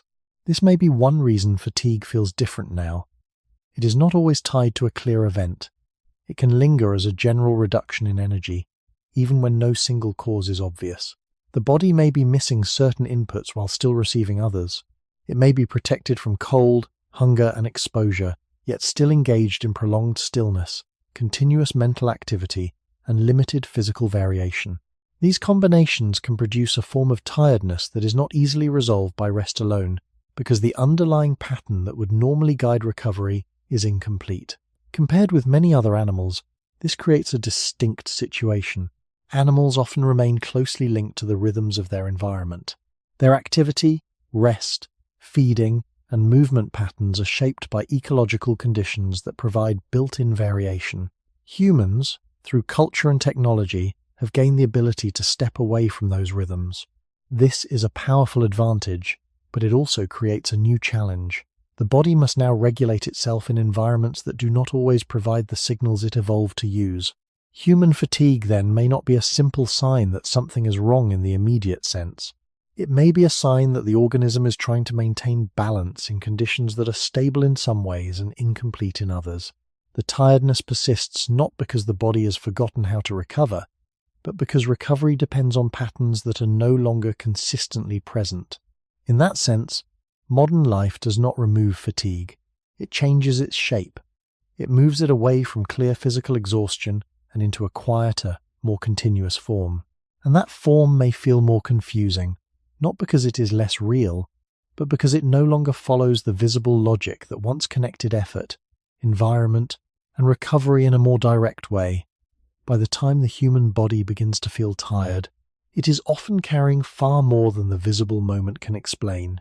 It is carrying the cost of a large brain that never fully goes silent, the cost of upright posture that must always resist gravity, the cost of muscles built for flexibility rather than narrow specialization, the cost of cooling a warm body through fluid loss, the cost of a nervous system that keeps watching even in stillness, the cost of sleep that is not always complete, the cost of living inside relationships, the cost of regulating energy under uncertainty, and the cost of being a creature whose behavior can continue past early warning. When these layers are placed together, the old question begins to change shape. The answer may not be that humans are simply weaker than other animals. It may be that humans are burdened in more directions at once. Many animals are extraordinary in strength, speed, endurance, or recovery, and comparisons should be made carefully. But humans appear unusual in how many systems must remain active, coordinated, and protected at the same time, even during ordinary life. This makes fatigue less like a single event and more like a cumulative condition. The body does not suddenly become tired only when one resource is exhausted. More often, it begins to feel tired when many quiet costs overlap long enough to create pressure on the whole organism. This way of understanding tiredness is more careful and more consistent with widely accepted biology than the simpler idea that the human body is poorly designed. The human body is not poorly designed. It is deeply adapted, but adapted for a specific evolutionary story. That story did not produce the fastest animal, the strongest animal, or the animal with the cleanest boundary between effort and rest. It produced an upright, highly social, cognitively expensive, behaviorally flexible generalist that could survive across different landscapes and changing conditions. Such a creature would gain remarkable advantages, but it would also need a powerful system of caution. Fatigue may be one of the most ordinary expressions of that caution. It slows the body before serious damage. It protects energy before energy is fully gone. It reduces willingness before true collapse. It may feel inconvenient in modern life, but across much of human history, early caution was often safer than late realization. This helps explain why human tiredness should not be treated as a small personal failure or a sign that the body has become defective. In many cases, it may be the sign of a body that is still doing what it was shaped to do. It is preserving margin. It is guarding the future. It is carrying old survival logic into present conditions that often look easier from the outside than they feel from within. This does not solve every case of human fatigue, and it would be careless to pretend that one broad explanation covers all medical or personal circumstances. Human tiredness has many causes, and some belong to illness, stress, deprivation, or other specific conditions that should not be reduced to evolution alone. But at the deepest species level, the pattern remains meaningful. Humans may feel tired faster than many other animals, not because they lost all endurance, but because they became a form of life that must protect more at once. They protect thought, memory, posture, cooperation, future effort, internal stability, and the reserve needed to continue tomorrow. That is a different kind of strength. But it is not a cheap one, and perhaps that is the quieter lesson hidden inside fatigue.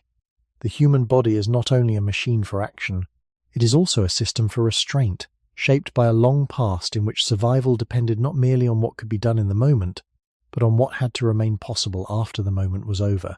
If tiredness belongs to that inheritance, then it may not be only a burden. It may also be a trace of the long caution that helped make human life possible at all, even if it leaves us with one question that remains open in the end. If fatigue is one of the prices of becoming human, How much of what we call weakness is actually the memory of what once kept us alive? Once fatigue is seen as an inheritance rather than a simple defect, the human body begins to look different. It no longer appears to be failing at tasks that other animals perform more cleanly. Instead, it begins to look like a body carrying a very specific history, one in which survival depended on doing many things at once, without being perfectly specialized for any single one of them. Humans became a species that could think ahead, cooperate deeply, raise dependent young for long periods, move across varied terrain, endure uncertainty, and remain behaviorally flexible under changing conditions. These are immense achievements in evolutionary terms, but they did not come without cost.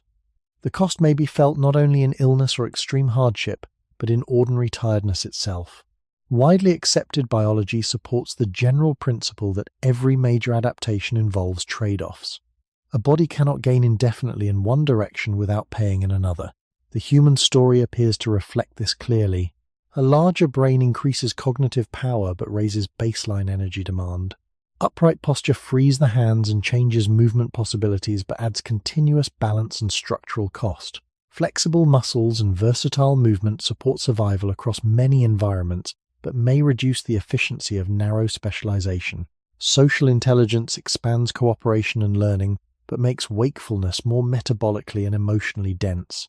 None of these claims requires dramatic speculation.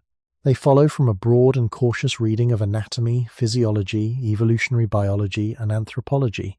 What they suggest together is that human tiredness may be deeply connected to what humans became, not merely to what modern people happen to do badly. This also helps guard against a common misunderstanding. It can be tempting to imagine that if fatigue is ancient, then the answer must be to idealize the past. But that would go too far and lose accuracy. Early human life was not a perfect state of biological harmony. It involved risk, injury, instability, exposure, and many burdens that modern life has reduced. The point is not that the past was better. The point is that the body was shaped there. It learned to regulate itself under those older conditions, and many of those regulatory patterns remain active now. That is why modern comfort does not automatically erase tiredness, and why fatigue can persist even when the visible hardships of earlier life are absent. The organism still carries the structure of its longer past. In that sense, human fatigue is not merely about weakness in the present, it is also about continuity across time. This continuity matters because it changes the meaning of tiredness. Instead of seeing fatigue only as a personal shortcoming, it becomes possible to see it as a signal emerging from a body that is protecting many systems at once. It is protecting energy, posture, heat balance, cognitive function, social responsiveness, and the possibility of continuing beyond the present day. That does not make every experience of tiredness simple or easy. It does not remove the frustration people feel when the body becomes heavy too soon. But it does place that heaviness inside a larger and more humane frame. The body may be cautious because caution was often safer than confidence. It may slow early because early slowing protected future survival. It may resist continued effort not because it is broken, but because it was shaped to preserve something that mattered more than immediate output. This is also where the question becomes quietly philosophical without leaving science behind. Human beings often measure themselves against ideals of constant productivity, clean endurance, or effortless function. Yet the body itself seems not to have been built for endless output. It seems to have been built for management, reserve, and continuation across uncertain time. Fatigue fits that design more than modern expectations do. The body does not promise to feel strong whenever conditions look easy. It promises only to keep negotiating between present effort and future safety. Seen this way, tiredness becomes less like an enemy and more like a messenger from deep evolutionary time. Not always a comfortable messenger, and not always an easy one to interpret, but a meaningful one. It reminds us that the human organism is not a pure machine of performance. It is a living compromise, shaped by millions of years of trade-offs that made thought, care, memory, cooperation, and survival possible without making them free. And when that is understood, the old comparison with other animals becomes softer and more accurate. Humans may not feel tired faster because they are simply less capable. They may feel tired faster because being human means carrying a wider burden, one that reaches from the muscles to the mind, from the body's structure to the body's history, and from the present moment to the uncertain future it is still trying, quietly, to survive. If tiredness is followed all the way to its quiet edge, it begins to lose the meaning it usually carries. It no longer looks like a simple problem waiting to be fixed, or a flaw that should disappear if the body was stronger, more efficient, or more perfectly adapted. Instead, it begins to look like a signal that belongs to something much older and much wider than any single day. A person may feel tired after work, after thinking, after sitting, after being with others, or even before any clear effort has begun. That tiredness may feel misplaced, even unreasonable, but when placed against the longer path that shaped the human body, it becomes less surprising. The body is not only responding to what has just happened, it is responding to a history in which energy, safety, cooperation, and survival were never fully guaranteed at any one moment. Widely accepted knowledge across biology, anthropology, and physiology supports the careful idea that the human organism is not designed for constant ease. It is designed for continuity. It is designed to carry itself forward across uncertain time, protecting enough of its internal balance to remain capable not only now, but later. Fatigue fits into that design. It slows before collapse. It reduces output before damage. It creates hesitation before risk becomes irreversible. It may feel inconvenient, but it reflects a body that is trying to preserve more than the present moment. This is why tiredness often refuses to follow simple rules. It does not always match visible effort. It does not always disappear with rest. It does not always arrive at the edge of physical limits. Instead, it appears early, spreads widely, and lingers quietly.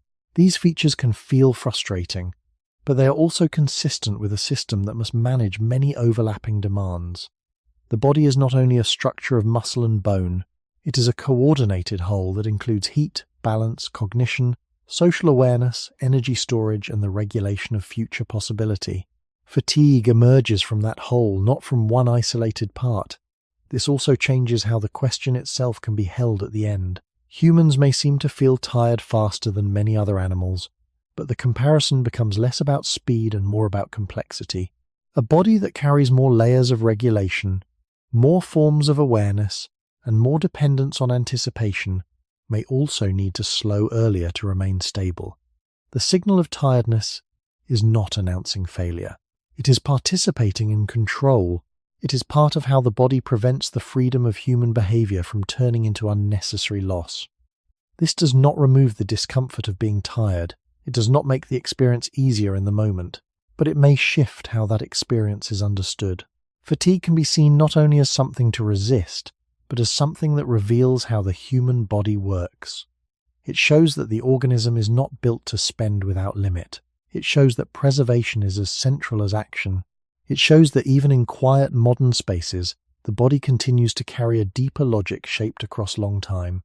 And perhaps this is where the question remains, without needing to be fully answered. If tiredness is not simply a failure of strength, but a form of protection shaped by history, then what would it mean to listen to it without immediately trying to remove it? And if the human body has been built not only to act, but to hold something back for what comes next, then how much of what feels like limitation is actually part of the same system that has always allowed it to continue at all?